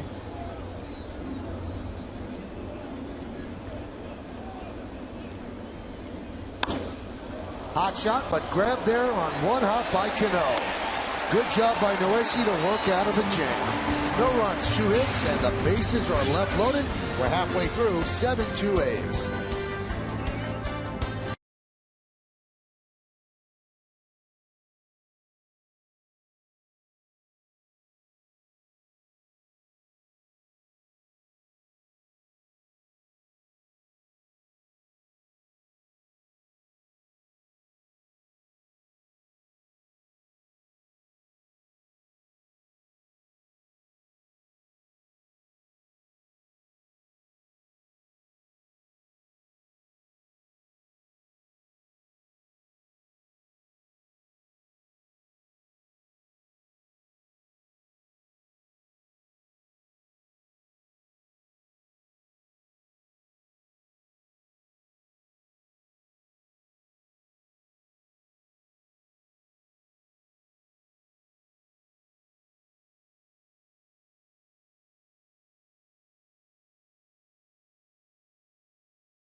Text Paul. Again, the question was, what is your favorite 80s baseball movie? You've been texting us all game, and here's how you voted. It was Major League. 40%. Field of Dreams got 33%, so it was close. The Natural was third, Bull Durham fourth, and 8 Men Out fifth. So Major League with Charlie Sheen, winning. Winning. The Acela Express scoreboard, 7-2, A's lead. Derek Jeter leads off. Tripled his first time up. Pitch outside in the count 2-0.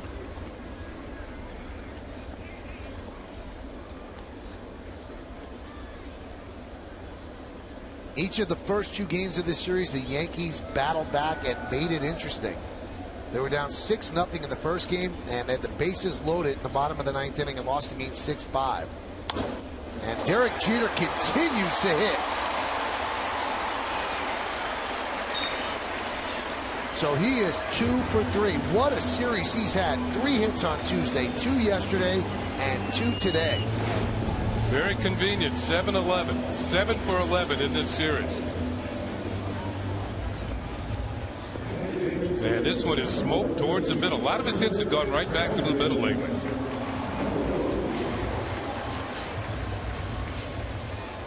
Slow motion, even more impressive, right on the barrel of the bat, the head down to follow through, and yet another base hit.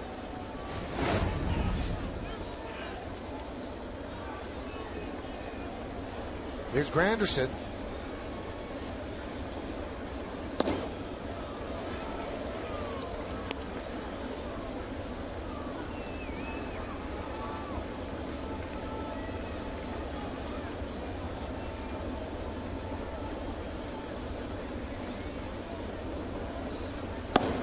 Check swing, but they say he goes around the count 1-1.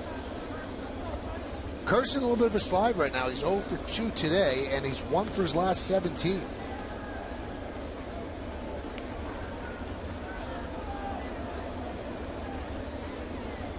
One. Nice block by Recker. That was after hitting 7 home runs in 12 games.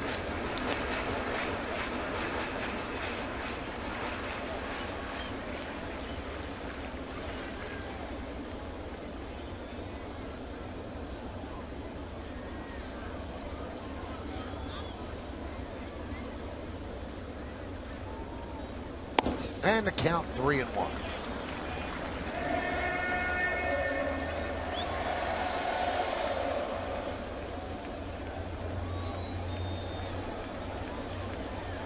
Romantic going through all the stats.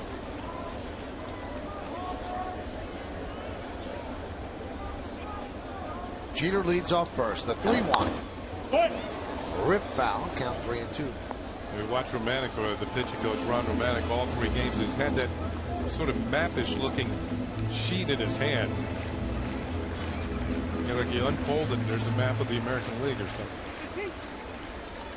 Well, it looks like one of those Zagat guides.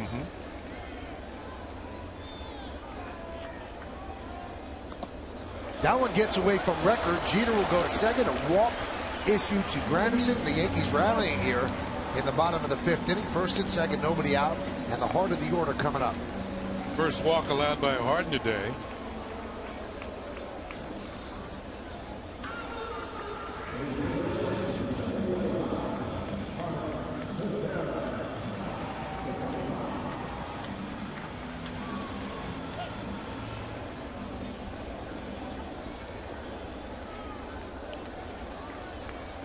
Mark Teixeira drove in a run in the first inning on a ground ball to second, and then he fouled out to the catcher in the third.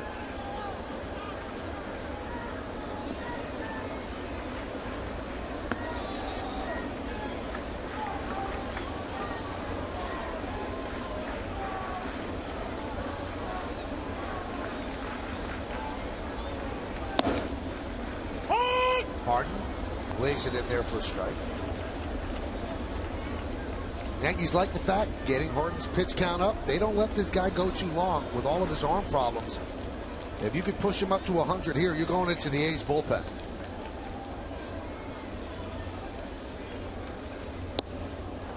Off-speed pitch, 0-2. He's been featuring a lot of off-speed pitches to Teixeira. The key is to get them over the plate or near the plate where he'll chase them. If you don't and fall behind, then you get more predictable. He can look for a fastball, and that's when he can do his major damage, as he's done all season long.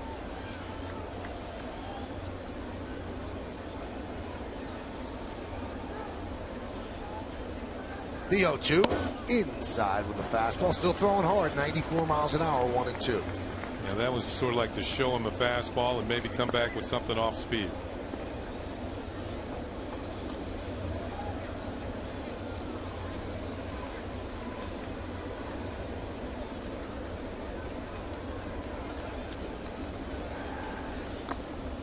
Count 2-2.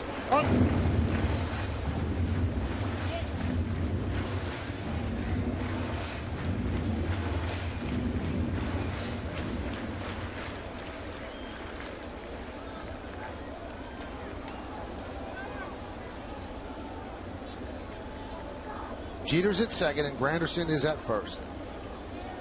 Yankees down 7-2, bottom of the 5th inning. Swing and a miss to Shera down on strikes. Once again, something off speed. Picks up the strikeout, number 6 on the day for Harden. And all 6 of them have been swinging.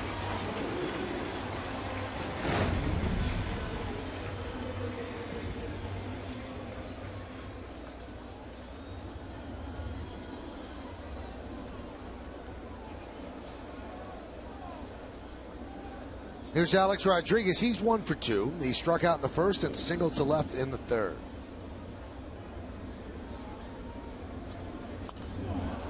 Pop foul behind the plate and out of play.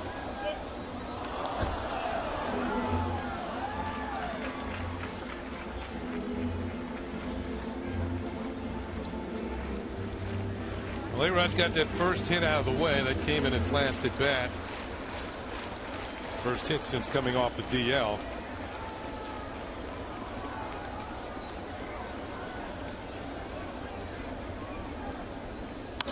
Hot shot. There's his second hit.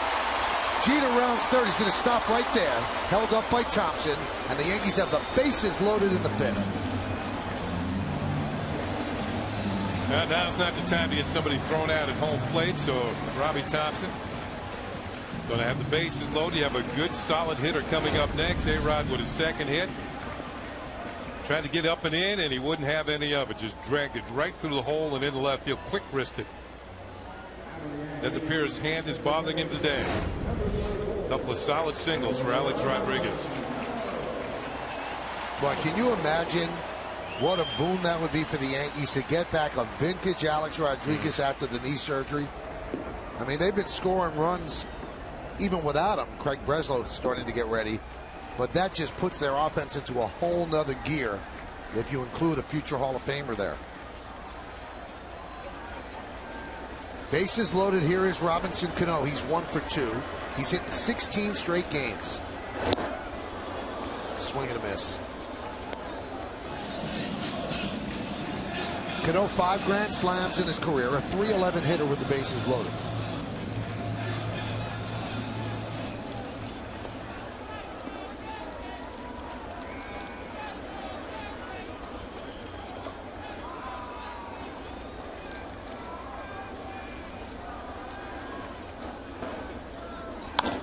Driven deep to right field. Going back, De Jesus. See ya! A grand slam for Robinson Cano.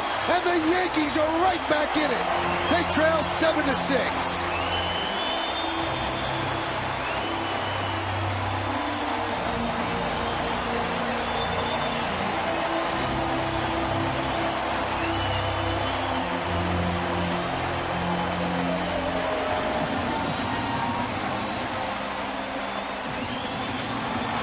See why Robbie Thompson held Derek Jeter in third. Cano, he's been working on this drill a couple of days ago, his quick wrist drill, and it pays off big time. A grand slam home run, his 22nd homer of the year. And Cano now has 92 runs batted in. His second grand slam of the season and his 6th of his career. So just like that, we've got ourselves a ball game. So Romantic goes out and talks with Harden. The Yankees have him up to 92 pitches. And that's going to bring up Nick Swisher.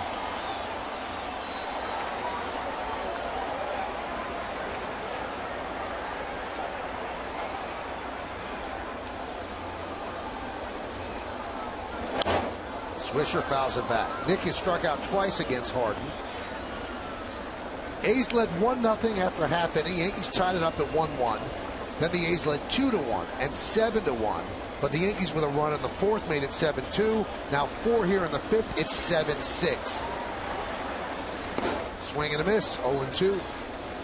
Well, they had Breslow, the left-hander, warming up in the bullpen. That might have been the time to bring him in, but you know, you want to get Harden through the 5th and maybe give him a chance to pick up a victory. Breslow's still throwing, but you got 2 right-handed hitters scheduled next, following a Swisher. Of course, Swisher's a switch hitter. The 0-2. 1-2.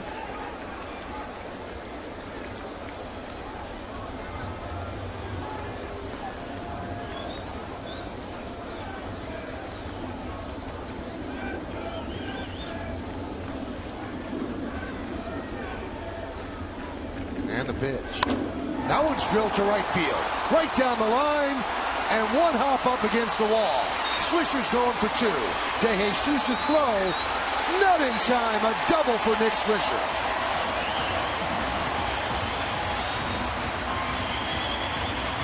And that is going to do it for Rich Harden.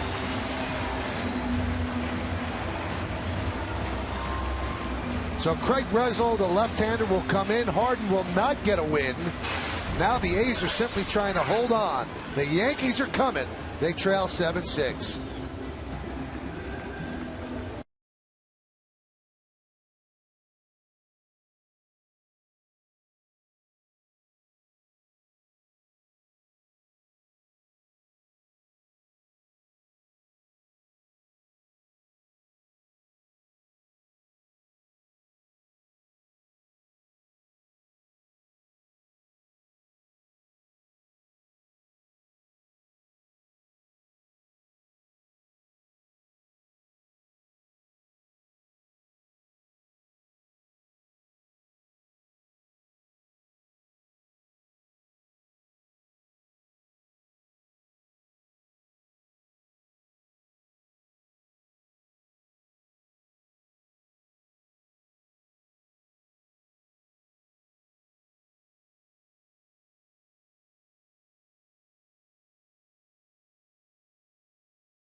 Now he's a spectator. He can't get a win in this game.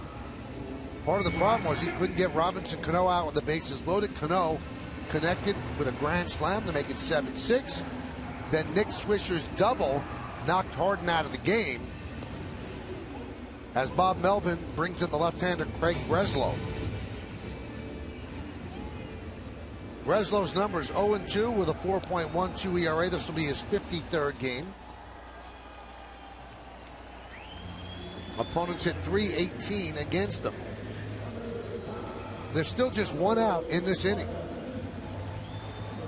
And the red-hot Ricky Martin. Why do I keep saying Ricky Martin? Russell Martin. Maybe because you're living the La Vida Loca.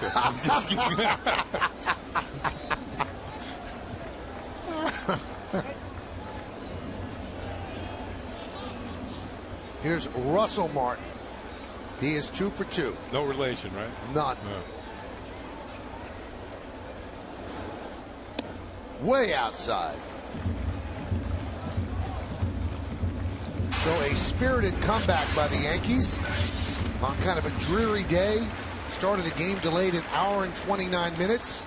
A lot of teams just pack it in. They're down 7-1, but this Yankee team has battled back. And they are in the ball game, and it's just the bottom of the 5th inning.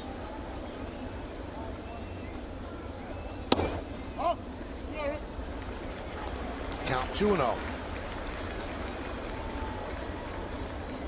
Martin has yet to be retired today. Breslow's been struggling lately. 9 runs allowed in his last 11 innings.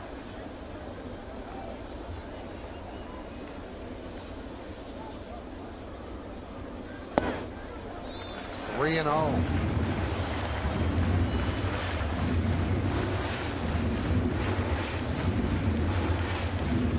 You give him the green light on 3-0? You know, I'm thinking yes, because Martin has a way of when he hits one, he hits a couple. Oh yeah, that's living right there. Yeah. Takes outside, and Russell Martin walks. It's like introductory to ice cream.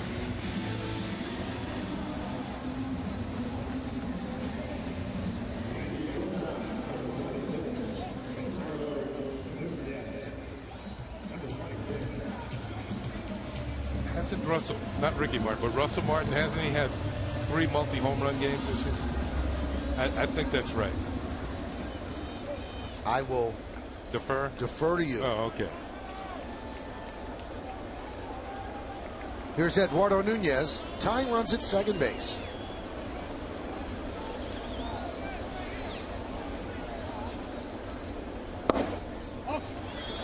And Breslow has yet to throw a strike.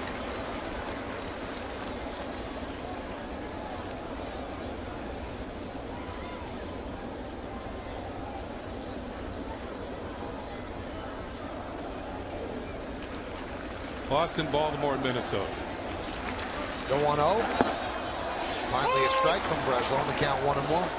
So that for Russell Martin, all in a row. Multi-home run game.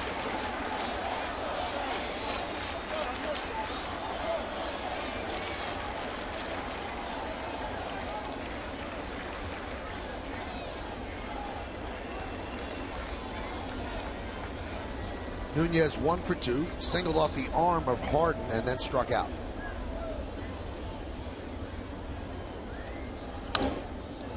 Fouled that straight back, count 1-2. There we go. You told him to stop. You stop.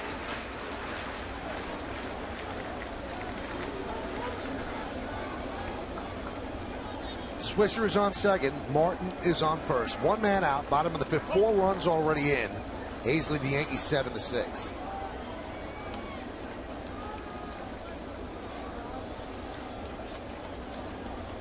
Line drive, base hit to left field. Swisher rounds third. They're going to hold him up. The throw is cut off by Sizemore, and again, for the second time this inning, the Yankees load the bases.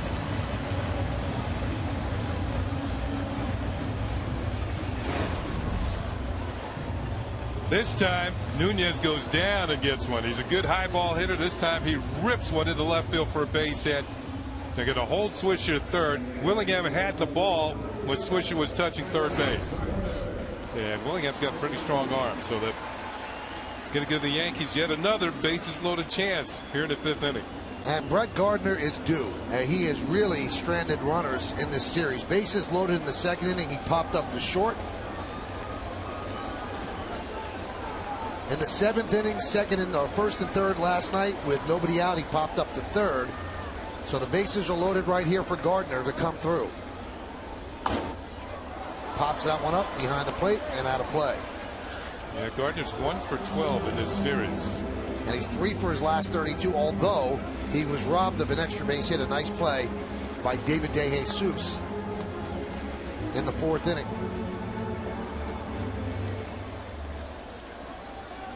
So each team has had an inning in which they have batted around.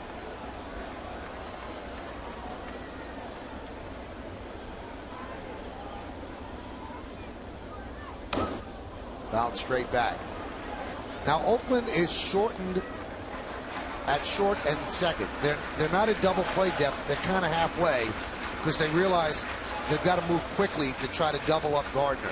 They're in at the corners. Their preference is at least to come home and get Swisher. Yeah, but the whole idea with that, if you're coming in a little too close, your lateral movement is cut down on a ground ball. Yeah, kind of hedging your bet. Yeah, it's kind of easier to sneak one through. 0-2. Popped up. Recker gives it a look. A couple rows back.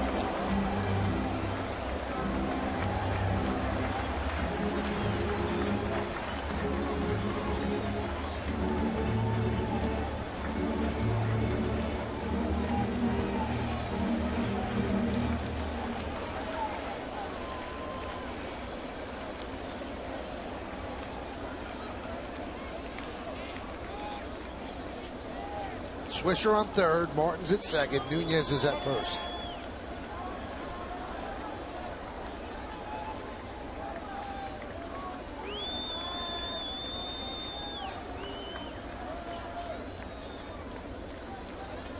The 0-2 just stays alive.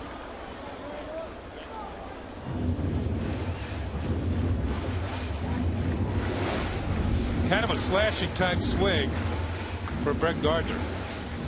And just off the lip of the glove of Anthony Record.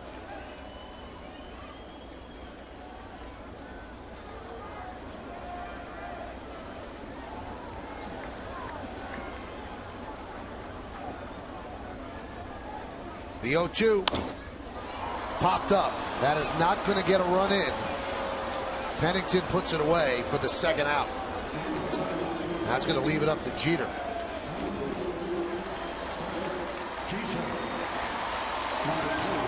I noticed during this inning, once Breslow came in, nobody else started to warm up, which means he's in charge of getting both righties and lefties out. And as we've known all season long, Derek Jeter's hit very well against left-handed pitching.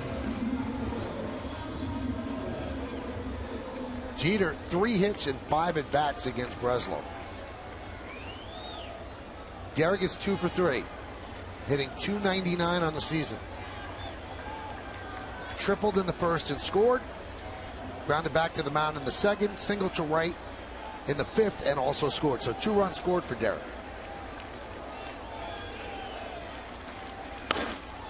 Right in on the fist and grounded slowly to Weeks. And he'll get the out at first as the Yankees cannot push across the tying run. But they inch closer. Robinson Cano against Rich Harden. He goes yard. His 22nd home run of the year. And the Yankees now trail 7-6 on yes.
For the game summary brought to you by your local Nissan dealer. 7-11-0 for the A's, 6-11-0 for the Yankees. Pennington continues his hot hitting. Jeter 2 for 4, triple 2-run scored, and Cano 2 for 3. His 22nd home run. It was a grand slam. So the Yankees have made this a game after being down 7-1. We still have 4 innings to play, so buckle up. We're ready to roll. Robinson Cano continues his hot hitting. He has a 16-game hitting streak, and 1 swing made it a ball game again. Coco Crisp leads off. Noesi deals high. Crisp, Matsui, and Willingham, 2, 3, and 4. Crisp is 0 for 2 with a sac bunt today. Crisp has kind of turned it around in this series. He's 5 for 10, including the sacrifice he's had today. But he came into this series 4 for 30.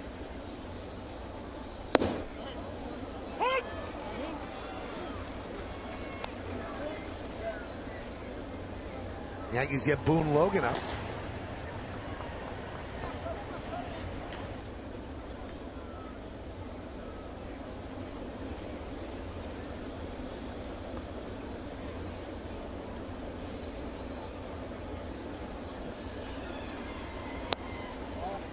Count 3-1 on Chris.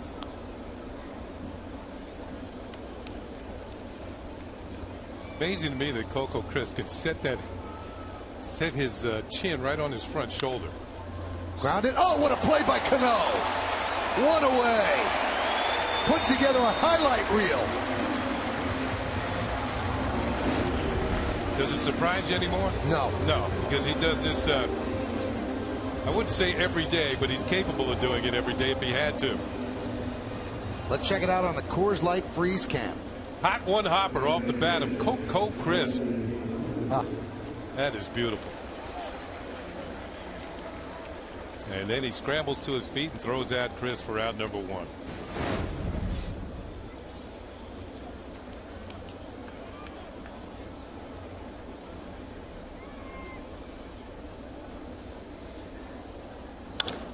Matsui wraps one into right center field. It's going to be a base hit. One hop up against the bullpen wall.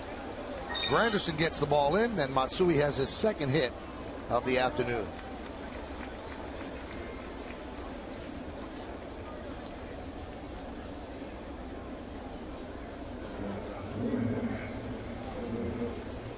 So 1 on, 1 out. That's going to bring up Josh Willingham.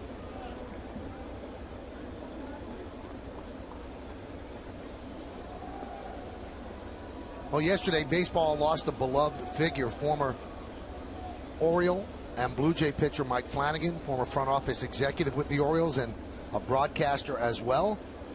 We send out condolences to the Orioles and Mike's family. And Kenny, I know that this is a tough day for you because Mike was not just a former teammate, but a very close friend of yours. Yeah, he didn't live far from me back home, and Cy Young Award winner in 1979, best pitcher in the league, won 23 games that year. We went to the World Series, and Mike was a special guy. Very tough competitor. You know, you've heard that before, but it's certainly true. And he's going to be missed. Revered in Baltimore over 30 years in the Orioles organization. Our thoughts and prayers are with the Orioles and his family, and I think you as well, Kenny. Thank you.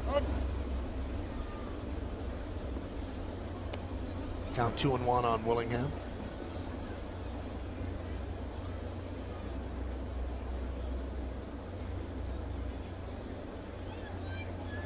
Matsui's on second. Willingham is 1 for 3 today. RBI single in the third. Grounded and backhanded by Nunez. He fires to first for the second out. I don't know, Michael, have you noticed that Nunez has really picked up the accuracy on his throws? When he first came on the scene and was playing the infield, a little scatter arm, but now he's getting much, much better. Well, that's going to do it for Hector Noesi. Joe Girardi's going to start to mix and match. He'll bring on the left-hander, Boone Logan. Logan against the lefty swinging Allen. When we get back, stay right here.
music and computer world, and by Ford, the official truck of the New York Yankees.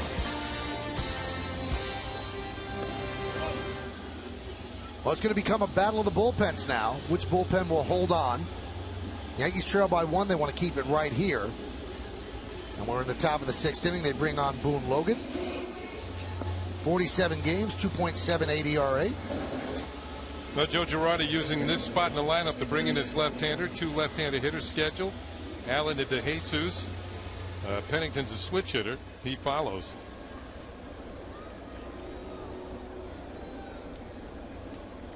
And here's the youngster, Brandon Allen. He is 1 for 3. Infield single, slow roll to the 3rd and the 5th. Struck out and flied out to left.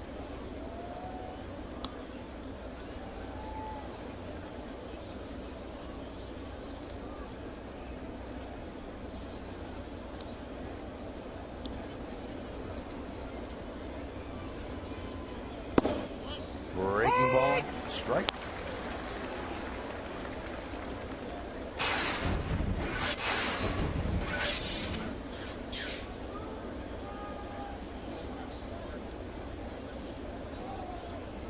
The 0-1 inside, 1-1. When you're a left-handed hitter in the major leagues and they bring in a left-hander to face you, you got to expect to see the breaking ball. And if it's not a good one, you got to pounce on it. Because when they start sweeping it down and away, it makes it that much further tougher to hit. Ooh.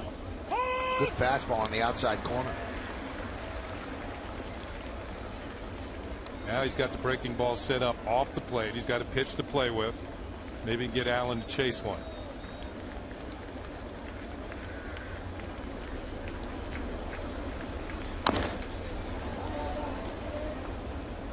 Almost got him.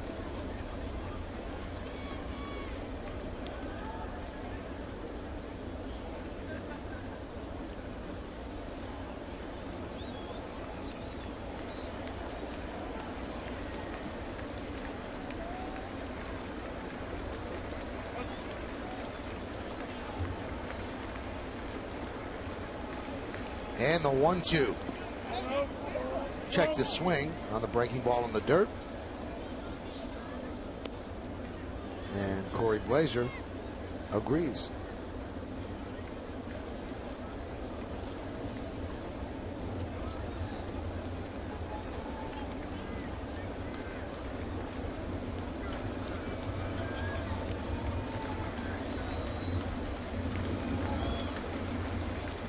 The 2-2.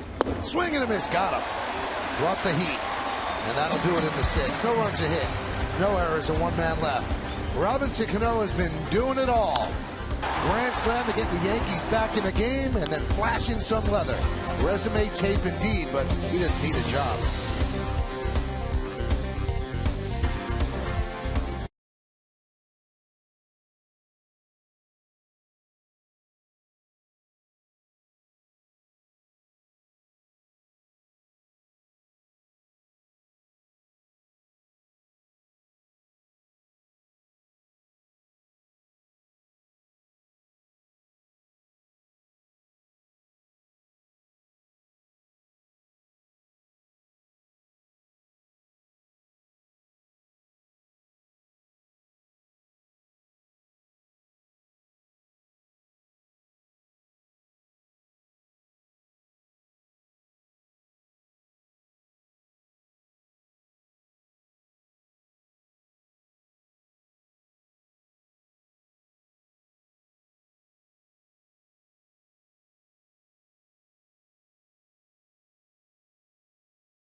Bay Packers president Mark Murphy discusses the success of the team's unique ownership structure. Plus, how much is your favorite NFL team worth? That can't help right there as Granderson is hit. Find out on an all-new Forbes Sports Money tomorrow at 11, only on Yes. So Granderson leads off, getting hit by a pitch. That is the 9th time that Curtis has been hit by a pitch. And that ties him with Mark Teixeira for the team lead. Nope, sorry about that. Cano been hit 10 times. That's something you don't want to lead it. No. Here is Teixeira, 0 for 3 so far today. Off the plate. 7-12-0, leading 6-11-0.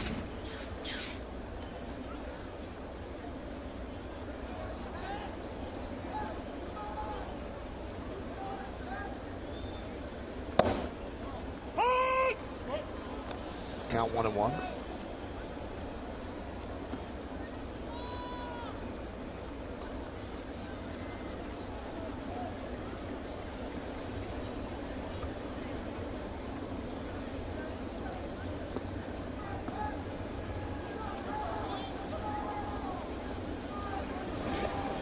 Teixeira's had just one hit in that series, in this series, but it was a big one. That home run he hit here last night that tied the game.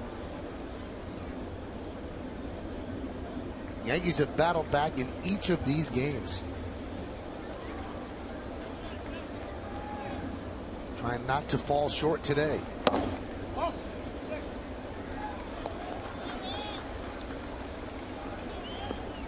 Yankees don't want to see this kid, Faustino De Los Santos.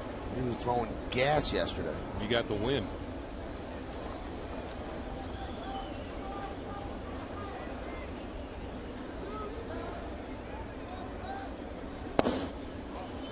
Now 3-1. Time to pick and choose. Right now you're looking for something to go. Take out.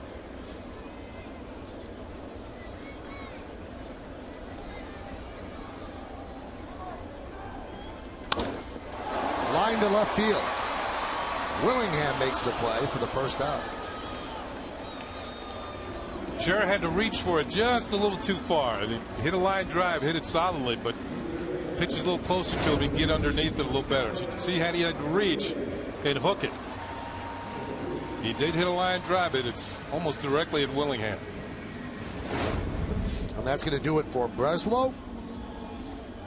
The kid from Yale University with a degree in molecular biophysics and biochemistry now can go study in the clubhouse, as they call on Faustino De Los Santos.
Faustino De Los Santos and how sharp he looked yesterday. He's on in relief. A game the A's lead 7-6, bottom of the 6th inning. This is a good test For Alex Rodriguez, obviously he's going to have to be looking fastball, although De Los Santos has good breaking stuff as well. This is an interesting matchup here. He throws very hard. Last night we saw him throwing around 97, 98 occasionally. And 30 strikeouts in 23 and third innings. He is a strikeout pitcher. Look what opponents are hitting. Just 188. You've got to dial it up as a hitter when you face this young man.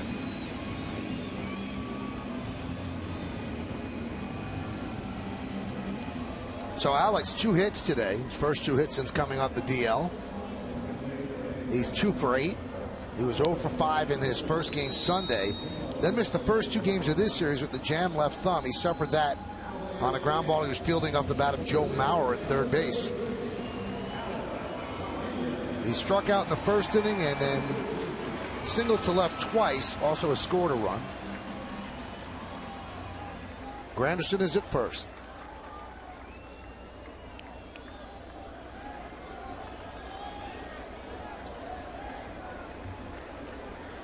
Bottom of the 6th inning, Yankees are down 7-6.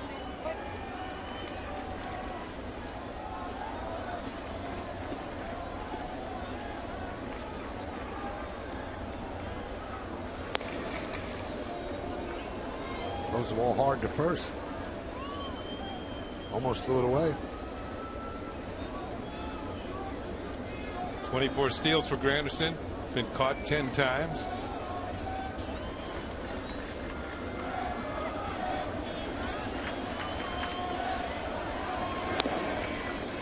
There's that breaking ball.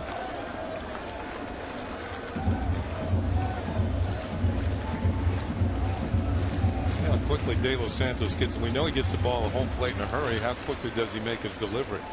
That would maybe have Granderson thinking about going.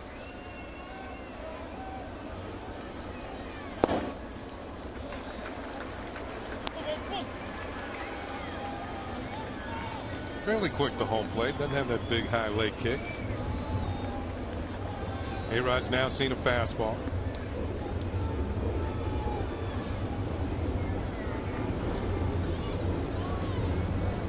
The A's got De Los Santos from the White Sox in a trade for Nick Swisher. Ooh. And they also got starting pitcher Gio Gonzalez and Ryan Sweeney. That's a pretty good deal because the White Sox were not happy with Swisher, and then the Yankees felt that he could bounce back, and he's certainly been great for them. So White Sox made 2 bad deals involving Swisher, as Soriano loosening up.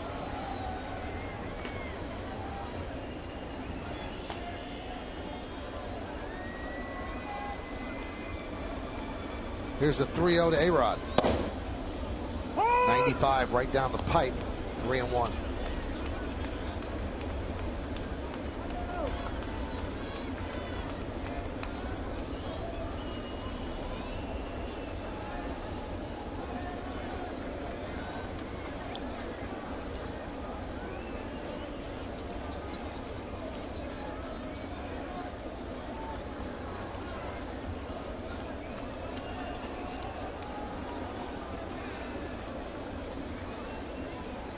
And he walked him. Sometimes the true test of a reliever is how you bounce back on that second day. I know managers and pitching coaches don't like to work relievers 3 days in a row. And Joe Girardi, Larry Rothschild are very good about the way they mix and match in their bullpen so they don't overwork pitchers out of the pen. It's very rare you'll see a Yankee pitcher pitch 3 days in a row out of the bullpen. Here's Cano, last time up with 1 swing. He made this a game, a grand slam in the 5th inning, and that turned a 7-2 laugher into a 7-6 nail biter. Inside half of the plate and go. 1 swing for the maximum amount of runs.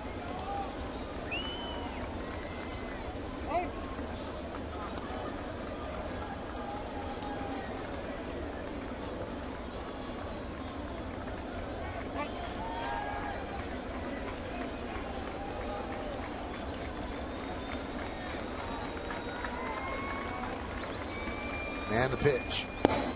He's all over the place. That ball gets away. Both runners will move up.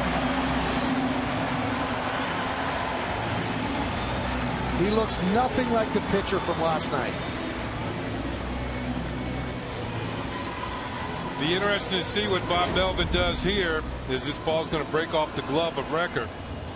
You know, to me, that looks more like a pass ball than a wild pitch. I think he should have had it. I don't know how they scored it, but the runners are going to move up. Then the A's are going to bring the infield in. They had the choice of walking Cano and bringing Swisher to the plate, but Swisher has done some damage in this series as well. The feeling is maybe if you can get Cano out, then you can walk Swisher. They scored a wild pitch. The 1-0. 1-1. Big cut there by Cano. He might have injured himself. This is going to bring Joe Girardi and Stevie Donahue out.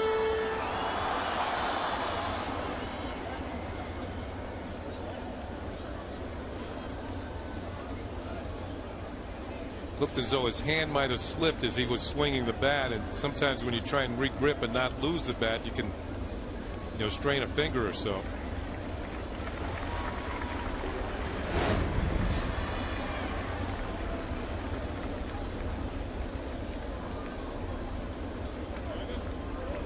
Didn't look too much out of the ordinary on that swing, but it wasn't.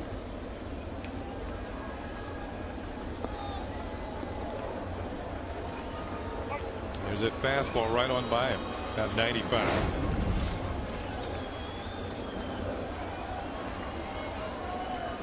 One, 1-2.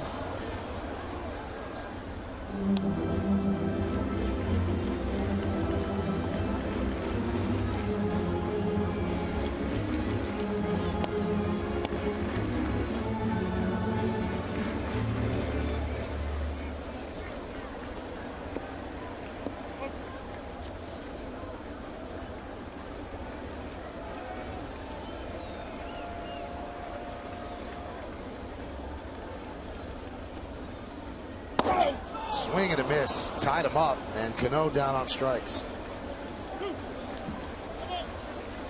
That was more like the De Los Santos we saw last night with a good sharp breaking ball. Pick up a few strikeouts.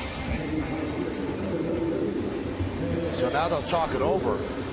What to do with Swisher? You've got Martin on deck. Who do you feel more comfortable pitching to? The lefty swinging Swisher or the righty swinging Martin? Follow the conversation all game long on Twitter by using the hashtag YesNetwork. Here's what's going on, though. But if you put Swisher on, and De Los Santos has been kind of all over the place. He made some good pitches to Cano. Bring the danger of walking in the tying run to the situation. If he loads the bases, looks like they're gonna go after Swisher and make this young man grow up in a tough situation. Facing two lefties who got some hits today. Swisher 1 for 3, doubled his last time up. Struck out his other 2 times. Way high.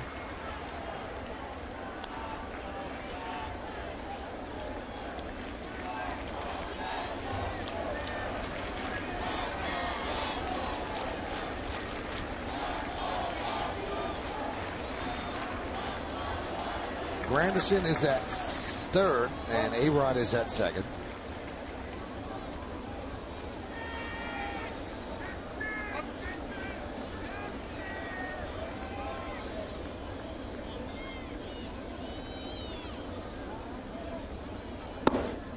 Count 2-0. That's that pitch that he tied Cano up with.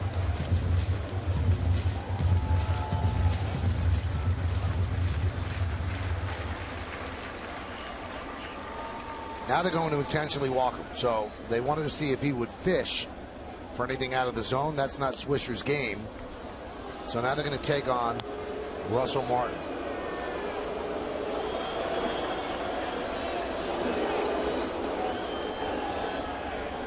Quite a rally for the Yankees. A hit batter, a walk, and an intentional walk. It's been a perfect day for Martin. Single to left in the second, homer to right in the fourth, and walked in the fifth. Here's the home run in the fourth inning. Yeah, opposite field. You don't see this very often for Russell Martin, but it pays off here. About 5-6 rows back for a homer. That was number 16 on the season.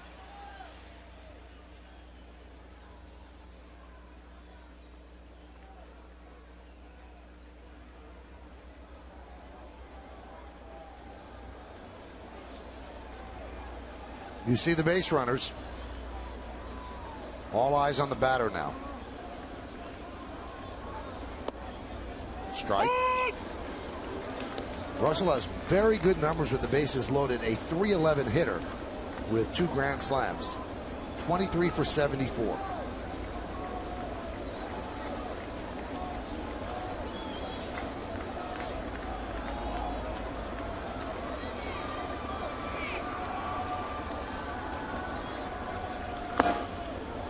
One and one. Well, record has been tested this inning. In his first major league ball game.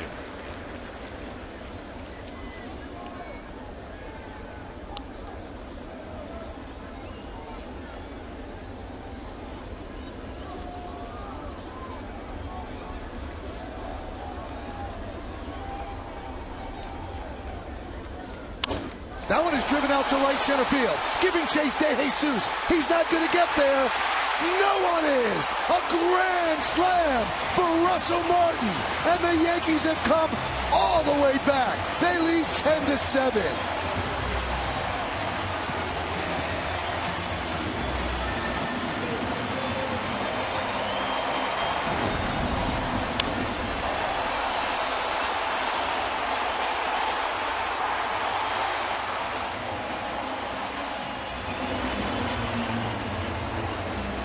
Well, that's Russell Martin's 4th multi-home run game of the year and his first here at Yankee Stadium.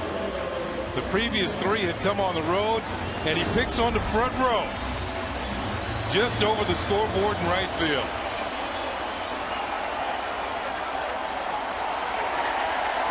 And he gets a curtain call from the crowd. Here's Eduardo Nunez. Fouls it away. What an impressive comeback by the Yankees. They have scored 9 unanswered runs against the Athletics. They were down 7-1. They lead 10-7, trying to salvage the final game of this 3-game set.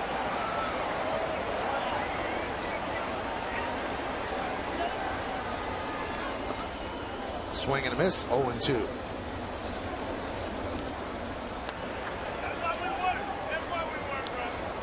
Five runs batted in for Russell Martin today. Right man at the right time. That just squeezed into the stands. Got the back of the wall. The 0-2. Looped into center field. Crisp coming on. He can't see the ball, and it drops in for a hit. 3rd hit for Nunez. And that one might have been a gift from the glare.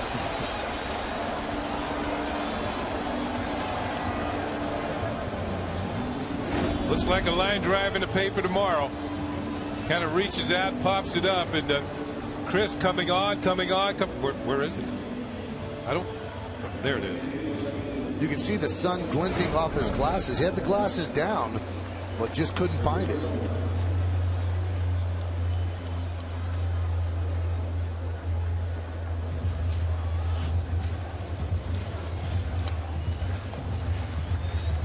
So that's going to bring up Brett Gardner.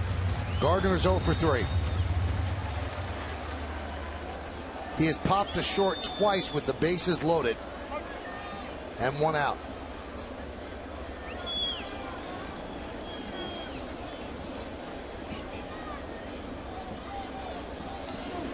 Yankees have been around since 1903. They've had 27 World Championships. And this is only the 4th time in franchise history that they hit 2 grand slams in a game. One by Cano and one by Martin.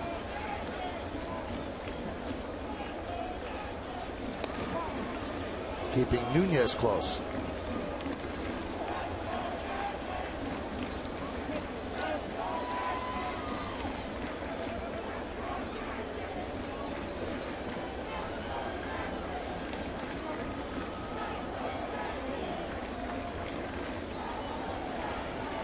Jordan Norberto warming for the A's. One of their 3 left-handers in the bullpen, and they are going to go to him right now with Gardner up.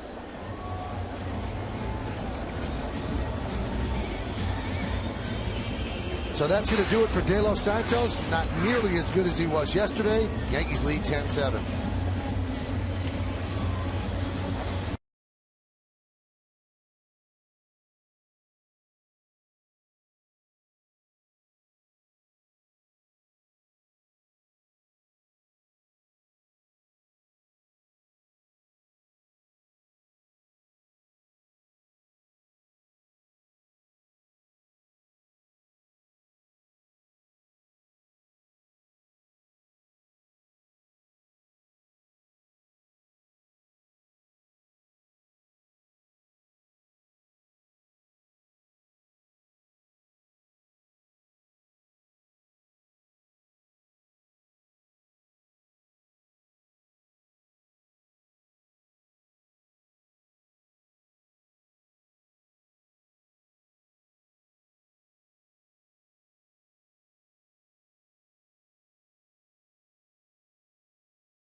Four here in the 6th, and they lead 10-7. Still batting in the bottom of the 6th inning as the A's go to left-hander Jordan Norberto.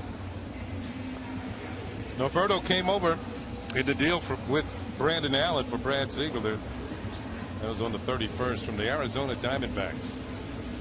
And he's been in 5 games. 4 strikeouts in 6 innings, a couple of walks and 7 hits.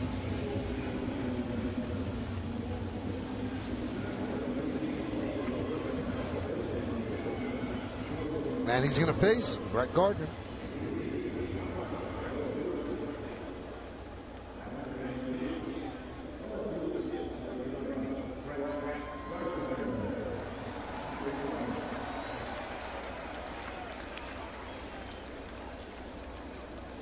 Good speed at first in Nunez, a threat to go. The left-hander will try to keep him close. They might want to test the rookie catcher. Pitch is high. So the Yankees have now out-hit the A's 13-12.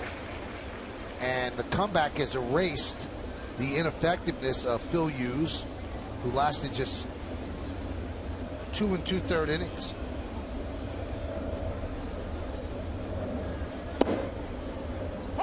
Count 1-1.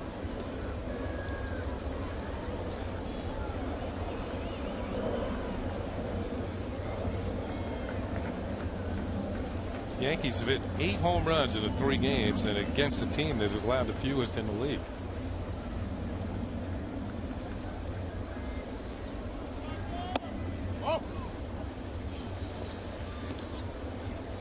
Count 2-1.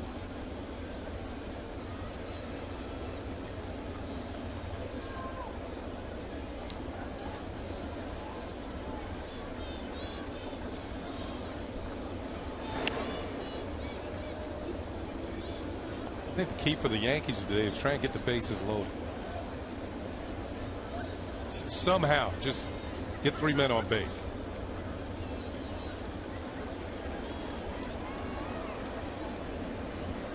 Two-one. And what I mean is, it got 3 men on base without a hit.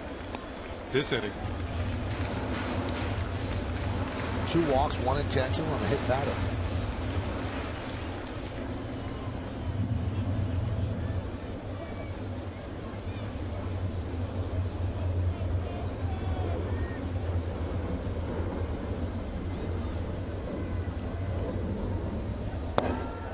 And Gardner works a walk.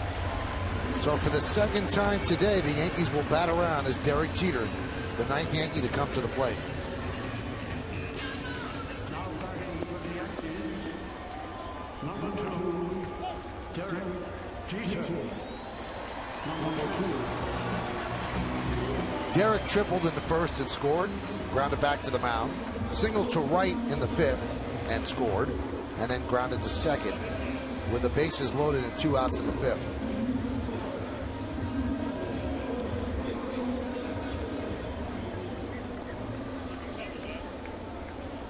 Well, Michael, we're well aware of what the Yankee offense can do. Lead the league in runs scored. Coming up on 700 runs pretty soon. They'll have it before they come off the road trip.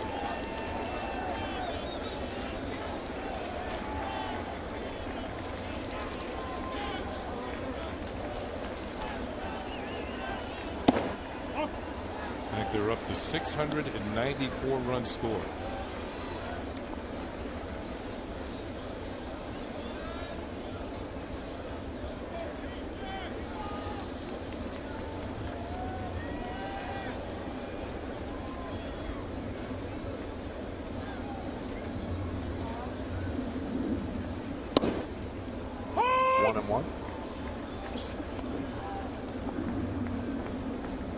They are tied with the Boston Red Sox for the most runs. Boston will play tonight against Texas in Texas.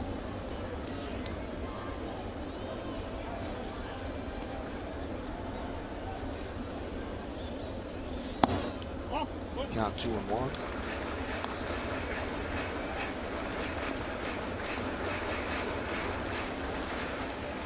I don't know if you've noticed, Kenny, but Texas is really trying its darndest to give away the West. They're just 2.5 games ahead of the LA Angels. What have the Angels done in their last 10 games? 6-4. They haven't really taken advantage. Texas is 5-5. But LA is 6-4 in their last 10. They've won 6 in a row, though. Okay.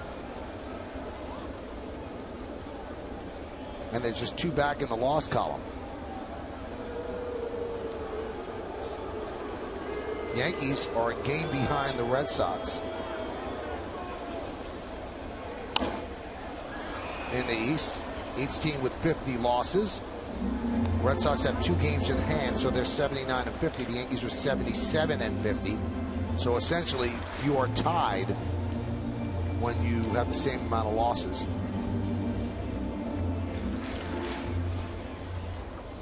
Because you could win the games. That means that the deficit is in your hands, not the other team losing. 2 balls, 2 strikes, 2 outs, 2 on. Number 2 at the plate. The runners go. That one is grounded softly to short. Pennington charges. He doesn't have a play. Here comes Nunez. The throw home. They got him. Nice recovery by Pennington to get Nunez trying to score. Derek Jeter picks up a hit, but Nunez is out to end the inning. But the big blow of the inning off the bat of Russell Martin. A grand slam as the Yankees have come all the way back to take a 10-7 lead.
hit grand slams to give the Yankees the lead, and it's only the 4th time it's ever happened in Yankee history. Tony Lazzari hit 2 back in '36 against the A's.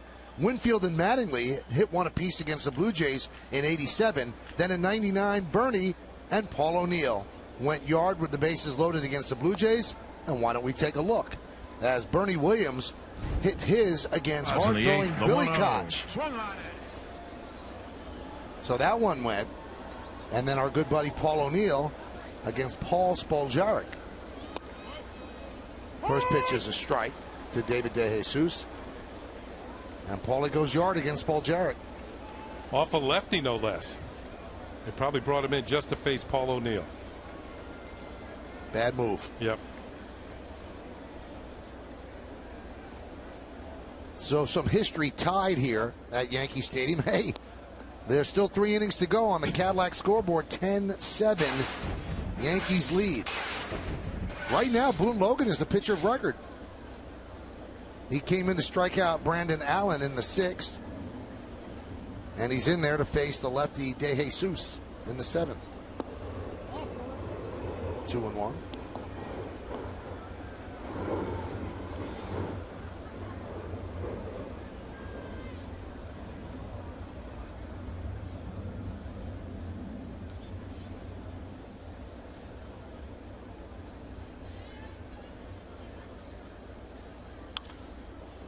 By the way, for those that are keeping score at home, that last play, Nunez is out trying to score 6-2, but Derek Jeter did in fact get a hit. So for Derek, it's his 3rd hit, and that puts him at 300 for the first time since he was 2 for 6 at the start of the season. It's been a long uphill climb. Swing and a miss. Martin gets an angle, flips to Teixeira, and there's one away.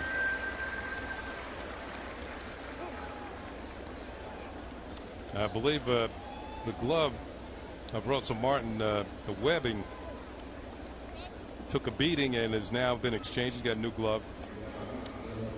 Tony Pena came right out with another catcher's glove for him. They're going to work on that one.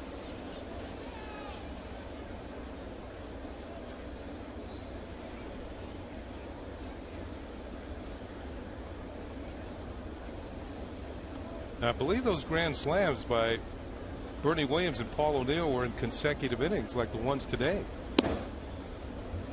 Pitch is high. So that's the 2nd time the Yankees have done that.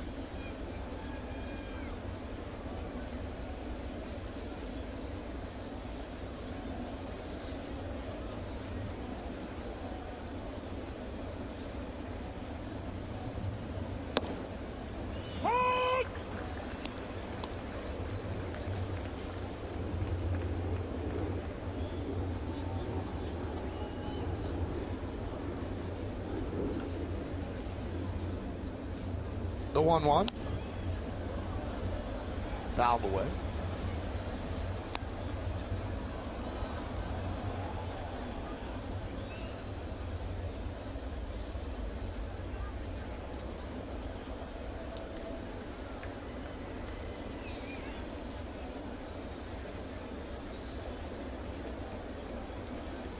Watching Logan in the 2nd half, Michael, in particular, he's been throwing a lot more strikes. Getting ahead of hitters a lot better than he was early in the year.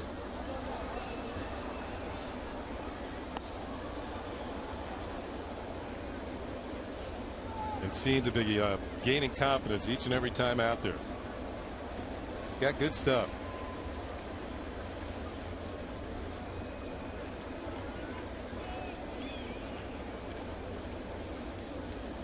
Swing and a miss.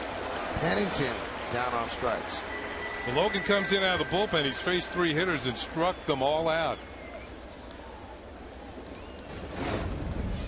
This time, breaking ball. Pennington can't get on top of it. There's just swing and a miss.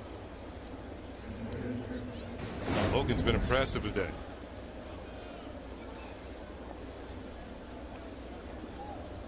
And that'll bring up Recker.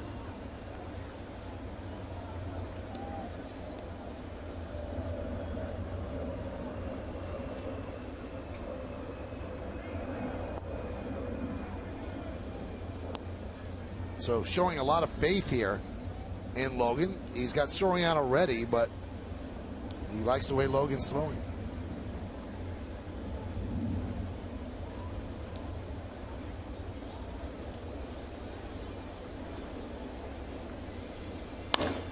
Hammered down the left field line, but foul.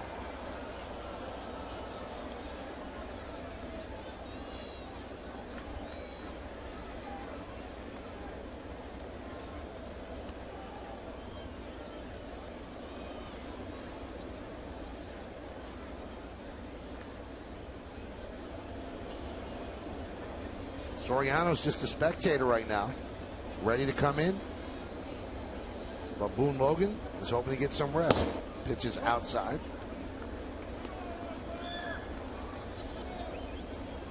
Now, I think if Logan had gotten in any trouble, Girardi had the option of bringing in a right-hander to face a right-handed hitter. But Logan's just sailing along here, making some good pitches. Count 2-2.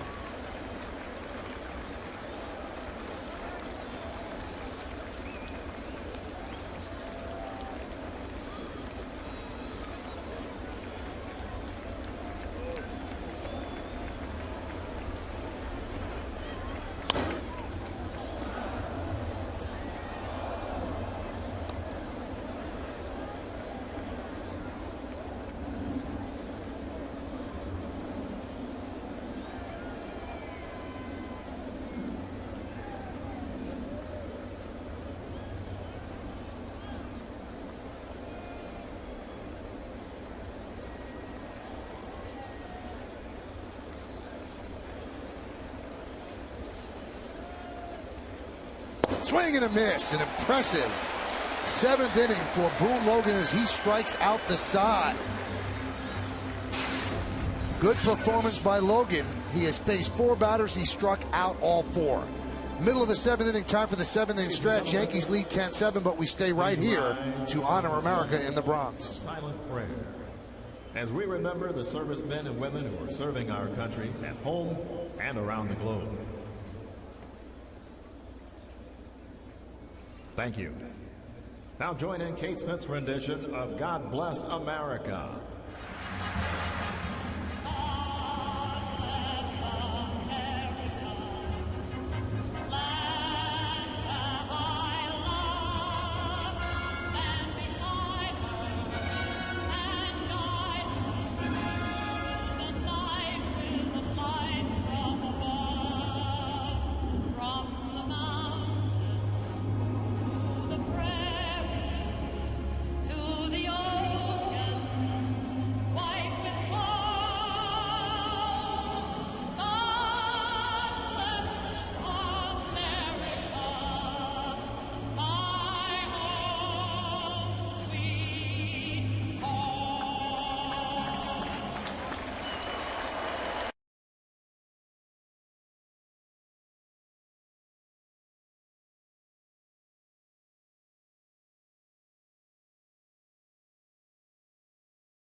certainly you didn't feel real good about things when Phil Hughes had his worst outing since coming up the DL. Got roughed up in 2 2/3 innings. Yankees were down 7-1, but they battled back, and you can see on the Cadillac scoreboard they now lead 10-7 as they come to bat in the bottom of the 7th inning. This is a guts check sort of game, Kenny. As I said, kind of a dreary day. You could have easily packed it in, but the Yankees didn't do that. Well, they lost the first 2 games of this series, so to gain any momentum before going out on a road trip would have been nice. And momentum has come in the space of a couple innings and some grand slam home runs.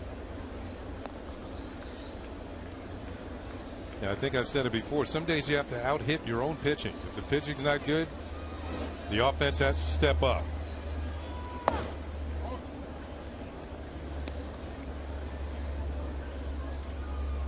And after Wade served up that home run, is David Robertson getting ready?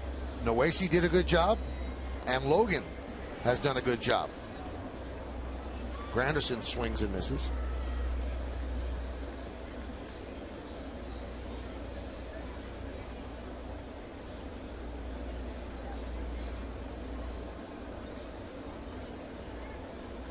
I think today is kind of a prime example about Granderson's year. He's 0 for 2 in the ball game today.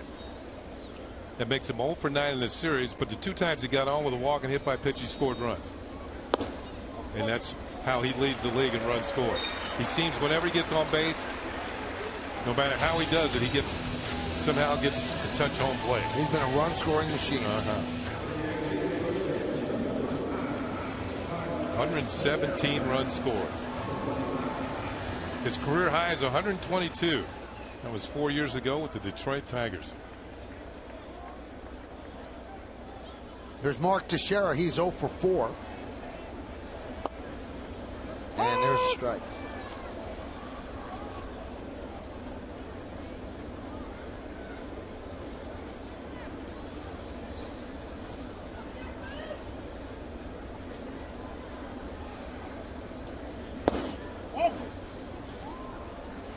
The A's pitchers today have helped the Yankees along, helped the Yankee offense along with 6 base on balls.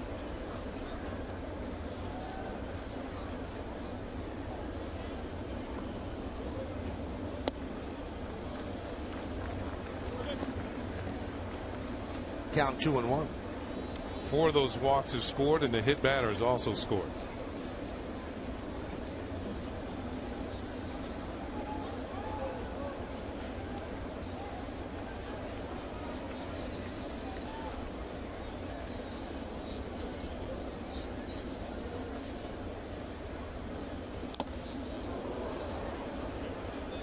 I think they've got home plate umpire Adrian Johnson.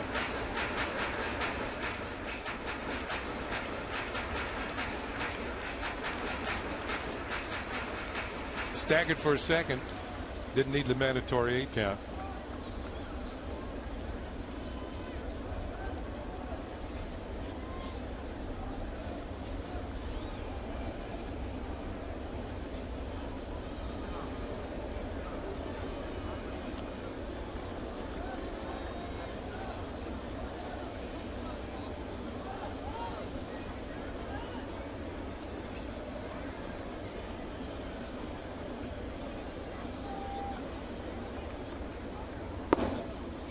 Count full.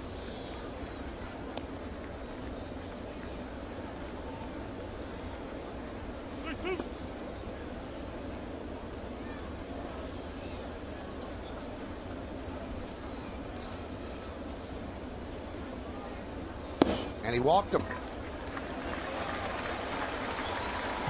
Runners on first and second with nobody out. Oh, you can vote along with us for today's Chevy Player of the Game. Text your vote to 58772 or vote online at YesNetwork.com. Now, today's candidates are number 1, Russell Martin. You got to choose him, right? 2 home runs. Number 2, Robinson Cano. Number 3, Cliff Pennington. And number 4, Derek Jeter. Vote now. Make your voice heard. Standard text messaging rates apply.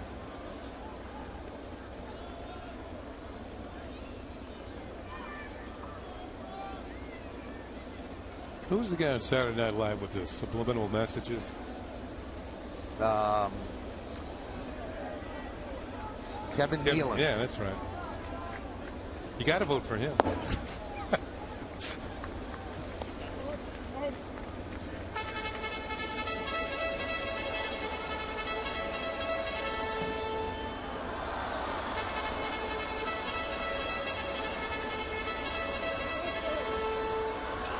conference on the mound.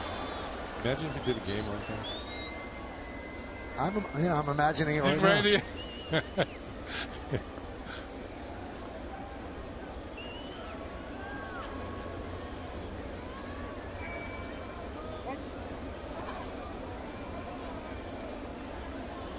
It would go something like this. Here's Alex Rodriguez. Hits lots of home runs. Foul back.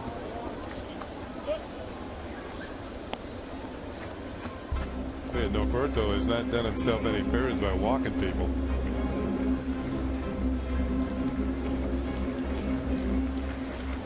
All the Yankees need is one more man on base. That base is loaded again.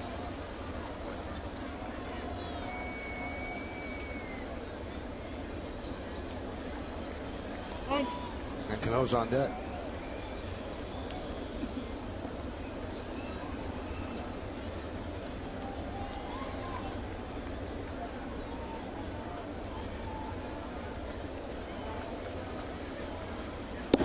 Oh.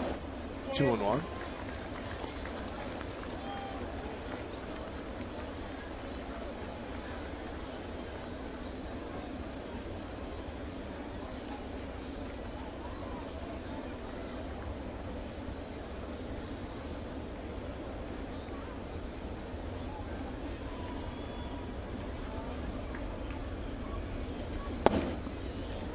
And the count 3-1.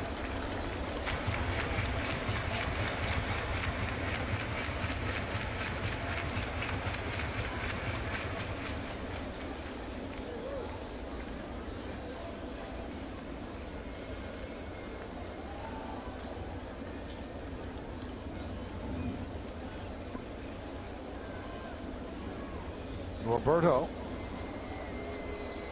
chases the runner back.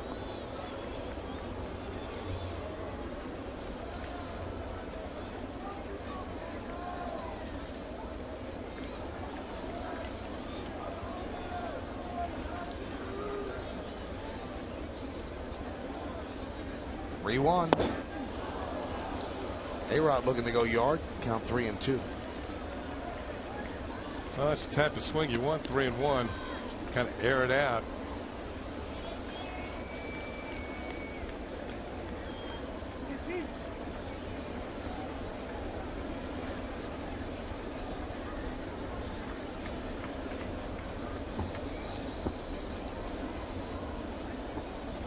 Runners go. And the bases are loaded with 3 walks.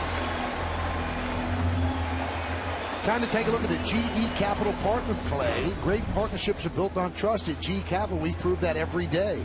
Well, the first of the partner play is going to be Robinson Cano's grand slam home run. And of course, you have to double it up on a partner play, and Russell Martin with a grand slam home run. Can they do it again? Can they do it again? It's all set up for the second inning in a row. The Yankees have loaded the bases without a hit. And for the third inning in a row, they've loaded the bases. So they had the grand slam in the 5th, the grand slam in the 6th, bases loaded, nobody out, and Robinson Cano at the plate. It's been that sort of day. Cano struck out last time up.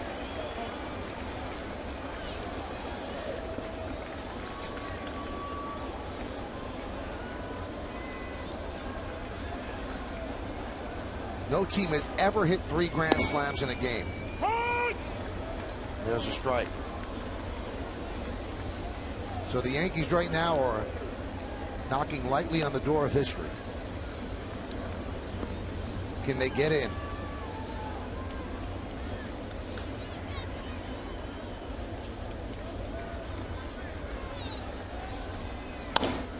Fouled away.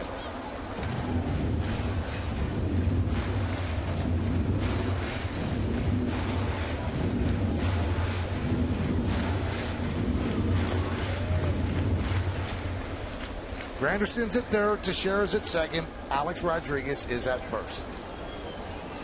Bob Melvin is beside himself. It's like Groundhog Day the last 3 innings.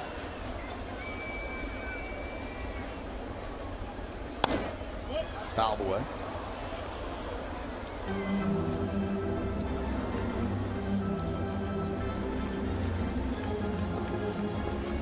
that is Bruce Billings.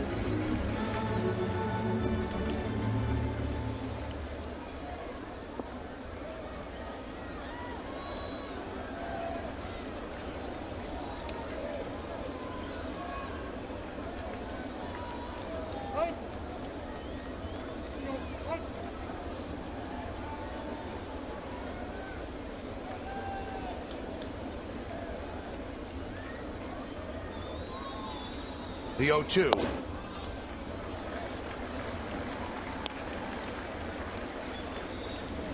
Roberto has shown he can throw the ball with authority. He got it up there 95 miles an hour, but his control has certainly been lacking. Walked 3 batters this inning, and the first batter he faced last inning.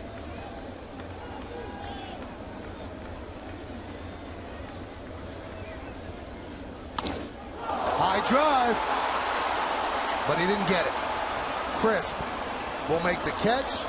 Tagging is Granderson. He scores. Teixeira moves to third. A sac fly for Cano, and the Yankees lead 11-7. Now Cano now has 5 runs batted in. First pitch is a strike over the corner. Fouls off a breaking ball. 0-2. Fouls off a good fastball. Now trying to make him chase, and there's a 5 ball to center field. Didn't quite get it. Didn't have his ace swing, but got it out there far enough to drive in a run.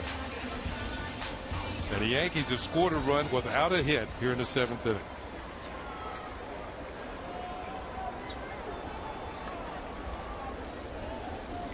Here's Nick Swisher. He is 1 for 3, doubled, and was intentionally walked and scored on Russell Martin's grand slam. So the A's laid down the gauntlet there to Martin, and he answered. They said, we'd rather face you than Swisher with 2 outs. Not as they were setting up the double play. They just chose which batter they'd rather face. Popped up and out of play.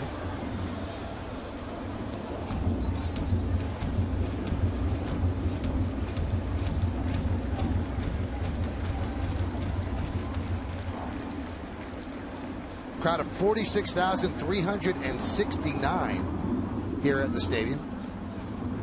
A lot have stayed. Remember, the game was delayed at the start, 129. Swisher calls time.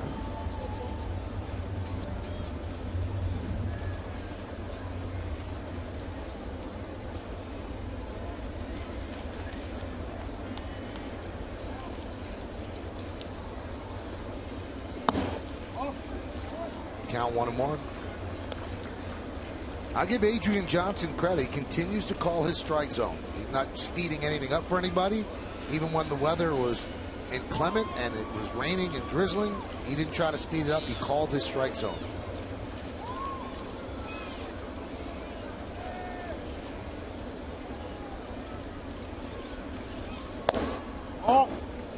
Outside, 2-1. The A's relievers have not thrown many strikes in this game.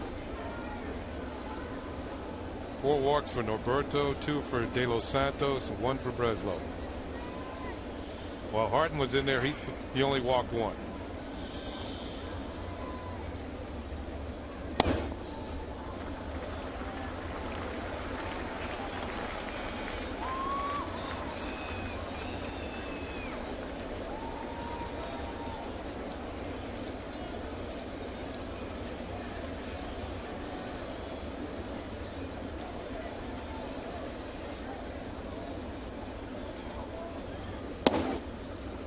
Strike in the outside corner now. The count is full at 3-2.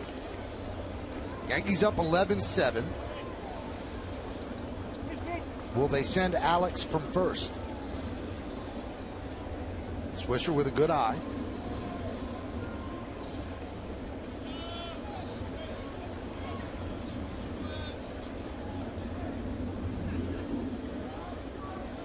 And the pitch. He walked him. Again, the bases are loaded, and Russell Martin comes up again, but he is not going to face Jordan Norberto. Yankees have had 4 base runners on, none thanks to a hit. 4 walks by Norberto. Bruce Billings will come on. He'll try to stop the Yankees from making history against Russell Martin.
in postgame as Bob Lorenz recaps this series finale and gets the latest from around baseball. Plus, Joe Girardi's postgame comments and Jack Curry chats with the team in the clubhouse. It's all coming up later on the postgame, and it's only on Yes.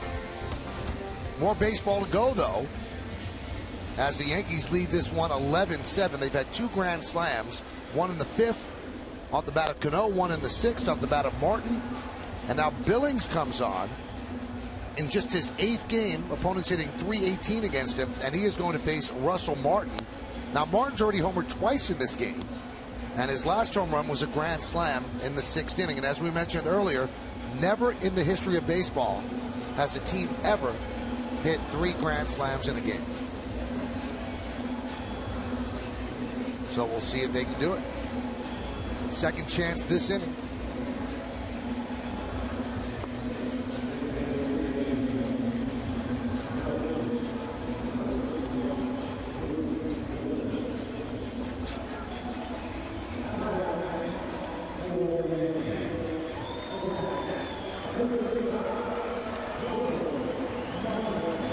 Well, Russell Martin, as I mentioned, has 2 home runs. He's never had a 3 home run game in his career.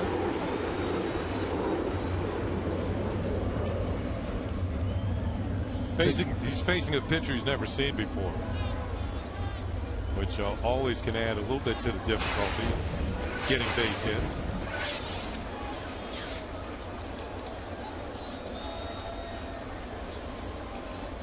Billings deals. There's a base hit to right field. Teixeira scores. Alex Rodriguez is going halfway. He'll head back to third. So an RBI single for Martin, and the Yankees now lead 12-7. Martin is now driven in 6 runs. Looked like a spinning slider, and he kind of cued it off the end of the bat. Now watch first baseman Brandon Allen. He goes up, but he jumps too soon. Ball loops over his head into right field for another base hit. Right off the end. You see it on Yes Mo. But the bases remain loaded. And here's Eduardo Nunez. He has 4 home runs this year. And that's Martin's first 6 RBI game in his career. He has 59 now on the season.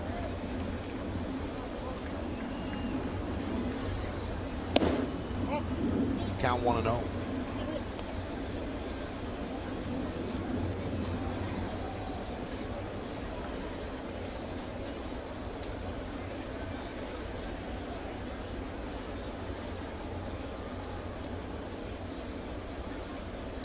Swing and a miss. Trying to make history. Well, the Yankees hold on and win this game. Rich Harden will lose the first game of his career when his team scores him 7 runs. Ayala is ready in the Yankee bullpen.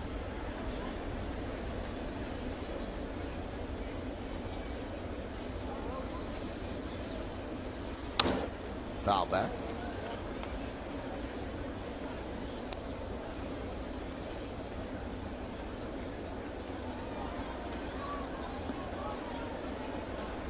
Now, Harden, of course, would not get the loss, but he wouldn't get the win. I don't think his team has ever lost a game where they scored him that many runs. But the Yankees have battled back. The 1-2. Chopped towards second. Ricky Weeks will get 1 out at second. I have said Ricky, it's Jamal. He'll get 1 out at second. A run scores, an RBI for Nunez, and it's lucky 13-7. Yeah, welcome to the club.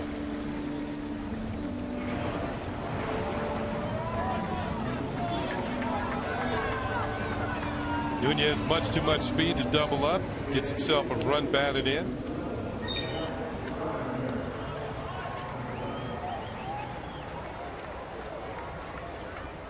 Your scorecard look as busy as mine? Yeah, it doesn't look pretty at all. 5th, 6th, and 7th. Here's Gardner. He is 0 for 3 with a walk.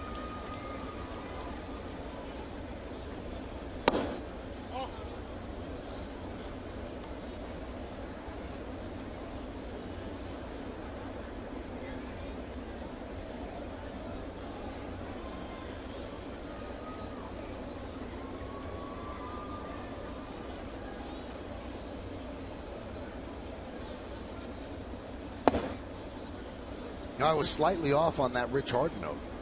His teams are 42-0. Yeah. When they score him 4 or more runs. This time they scored him 7. And here the Yankees are, they're up 13-7.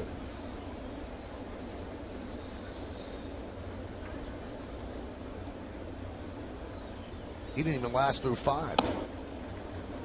Yankees are 1 pitch away from reloading the bases for Derek Jeter.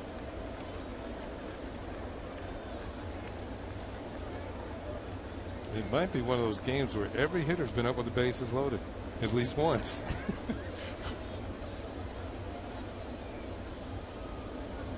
They're working on it.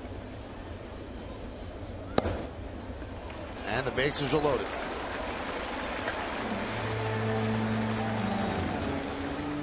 And the Yankees bat around again. They bat around for the 3rd straight inning.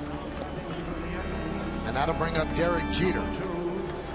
Derek Jeter, number 2.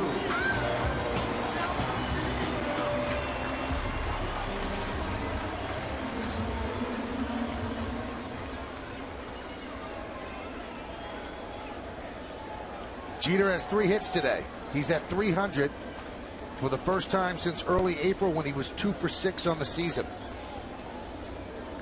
A long climb, but he has been aggressively assaulting it, and here he is at 300. Pitch is low from Billings.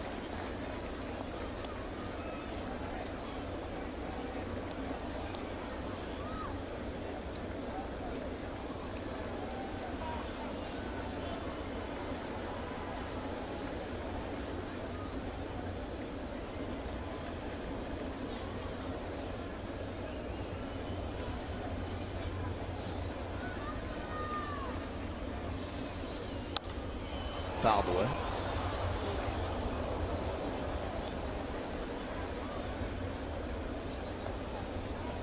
It's interesting in the first part of the ball game and in this series in general, Michael, the Yankees kind of struggle with runners in scoring position.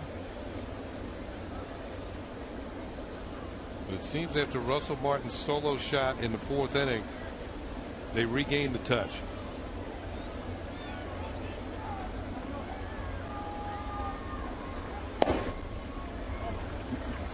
Count 2-1.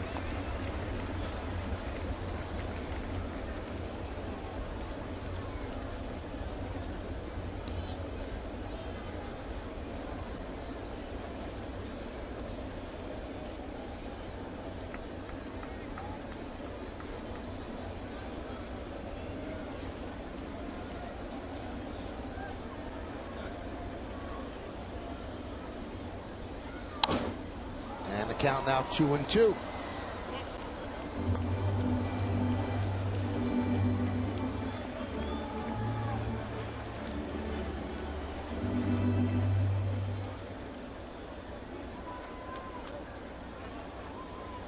Swisher's on 3rd, Nunez on 2nd, Gardner is on 1st.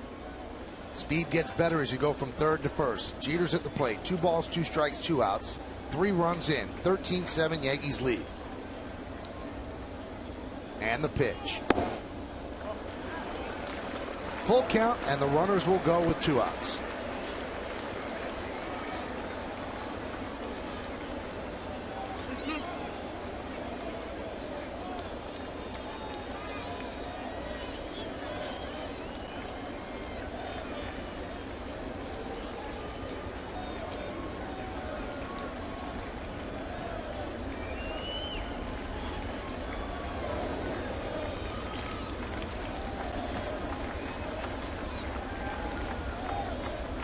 And the runners go. The 3-2. It's low. That forces in a run.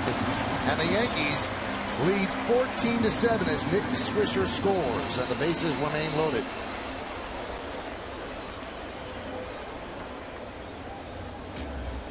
Ten walks and 15 hits for the Yankees in today's game. This is not the one that the A's put in the time capsule. No, it's not. It's not going to be shown on A's Classic. Do the A's ever lose on A's Classics? Yeah, I don't. That's what it's. We've seen Hideki on Yankee Classics. There's Curtis Granderson. He has scored 3 runs, has not had a hit, 2 walks, and he was hit by a pitch. Just missed him.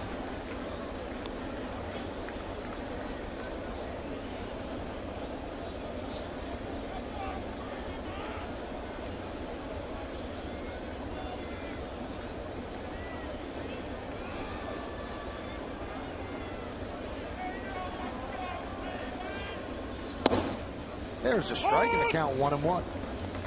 Granderson struck out in the first, fly to center in the third, walked and scored in the fifth, hit by a pitch and scored in the sixth, walked earlier this inning and scored.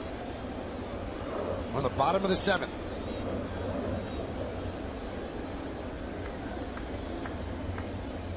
Now, if you look up the scoreboard, the line score, Kenny, that is a great hand in poker. You got 2 aces and 3 fours. That's what the Yankee line is. You're going to win. Full house.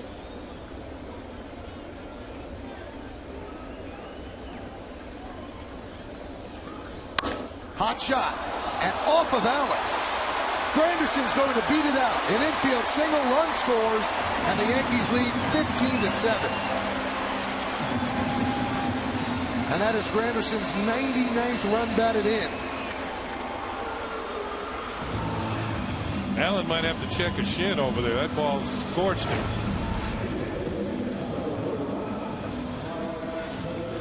Where did it hit him? Did it get some leather? He slowed it down. Of course, Granderson's going to beat the play. No throw. Yeah, you're right. 99 runs batted in. And that will bring up Teixeira. He's had some hot shots at first in this 3-game set. A lot of bad hops, too.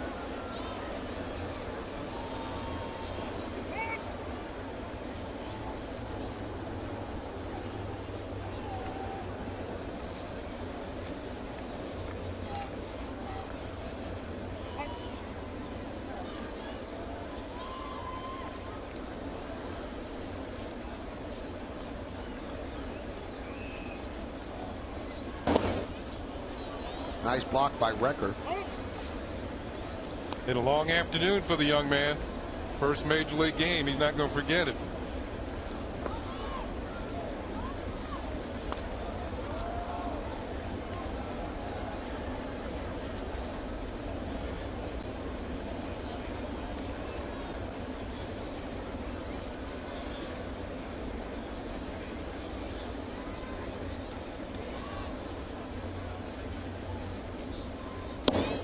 Oh, 2-0.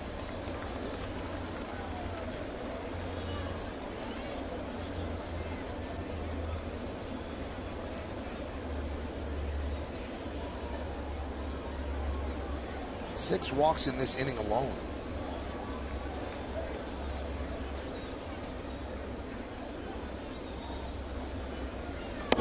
Three and 0.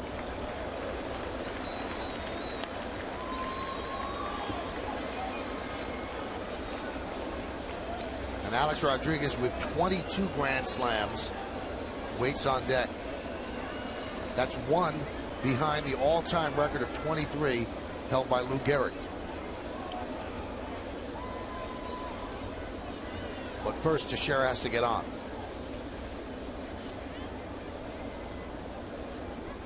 And he gets on. So a bases loaded walk forces in another, and the Yankees now lead 16-7. And Romanek quickly out to the mound to settle down Billings. And for Teixeira, that's his 97th ribby. No, 98th. Had an RBI ground out in the first. 2 walks this inning for Teixeira.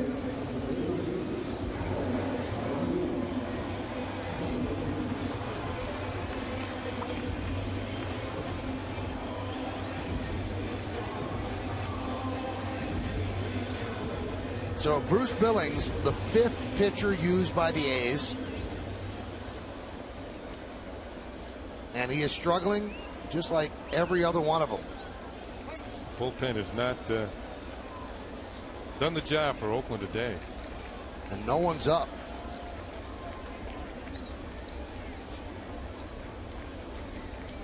Way outside. He can't find the plate right now. And the worst case scenario for him is to lay one in there, and then Alex clubs it. From his standpoint, just hope that he hits it at somebody. Not in the seat. seats, yeah.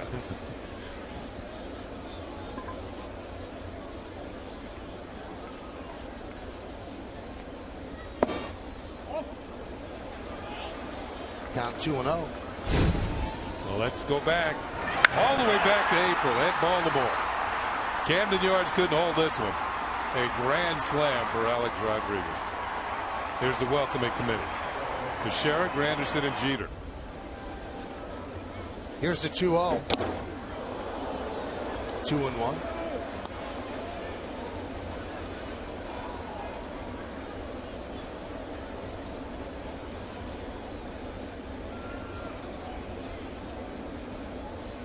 Jeter's on third, Granderson on second. Teixeira is on first. The same hit, the same batters or base runners. Hot shot and lined right at Sizemore, and that will do it. But the Yankees score 6 in the bottom of the 7th. They leave the bases loaded, and they lead 16-7 as we go to the 8th.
The A's 16-7, 15 unanswered runs. The Yankees were down 7-1 in this game, but they have exploded over the last 3 innings to just put this game practically out of reach.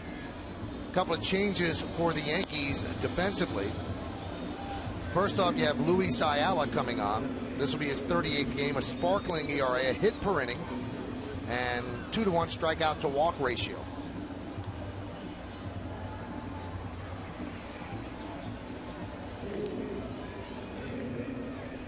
Got Eric Chavez taking over at third for A-Rod.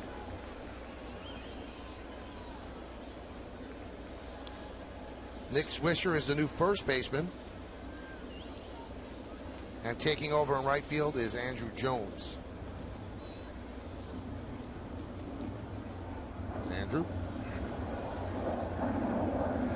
Sizemore swings at the first pitch and drives it deep to right. Jones back on the track at the wall. See ya! A home run for Sizemore. He goes the other way, and the Yankee lead is now 16-8.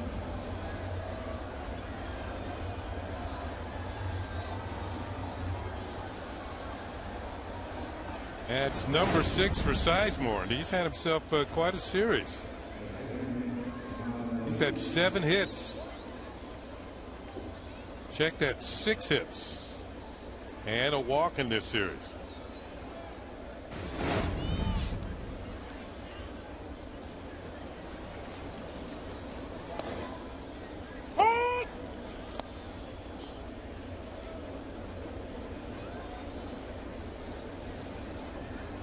Here is Jamal Weeks, 3 hits today and 4 at-bats. 2 runs scored. Pitch inside.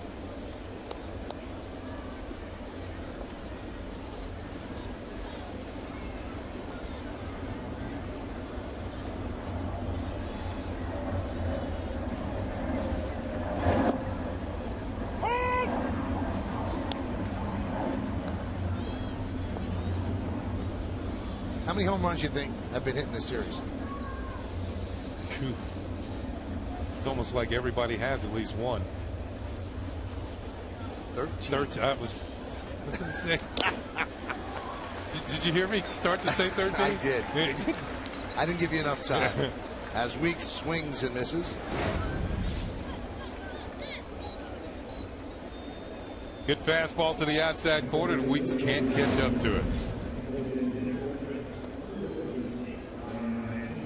Ayala bounces back after the home run to pick up a strikeout.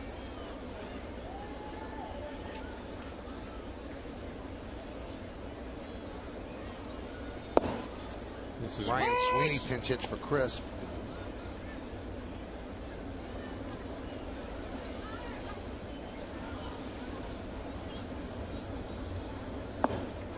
Pitch outside.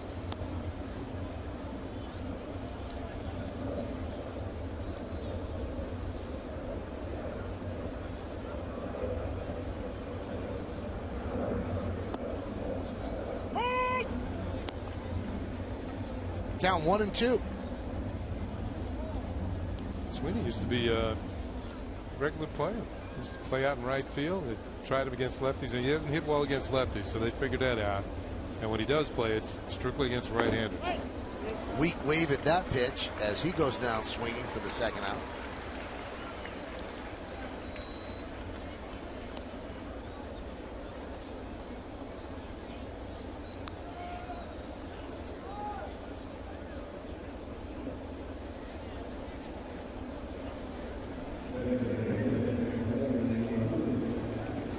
That's going to bring up Matsui.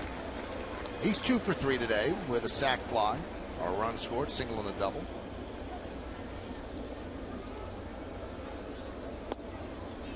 And that's laid in there for a strike. Michael, early on, you had mentioned the fact that maybe Matsui might be on the move. This might be the last time the Yankees see him in an A's uniform. And you never know where he gets traded. They might see him again. A's are not on the Yankees schedule after this game. He got through waivers. And you would think that Billy Beane, the GM of the A's, will try to get the best package possibly. The A's aren't making a run. And he's only signed to a 1-year deal, the 1-1. That one is driven deep to right field. Going back Jones. He's on the track. And he'll make the play as he comes into the grass for the final out of the inning. A's score a run on the home run by Sizemore. We'll go to the bottom of the 8th. The Yankees have doubled the A's 16-8.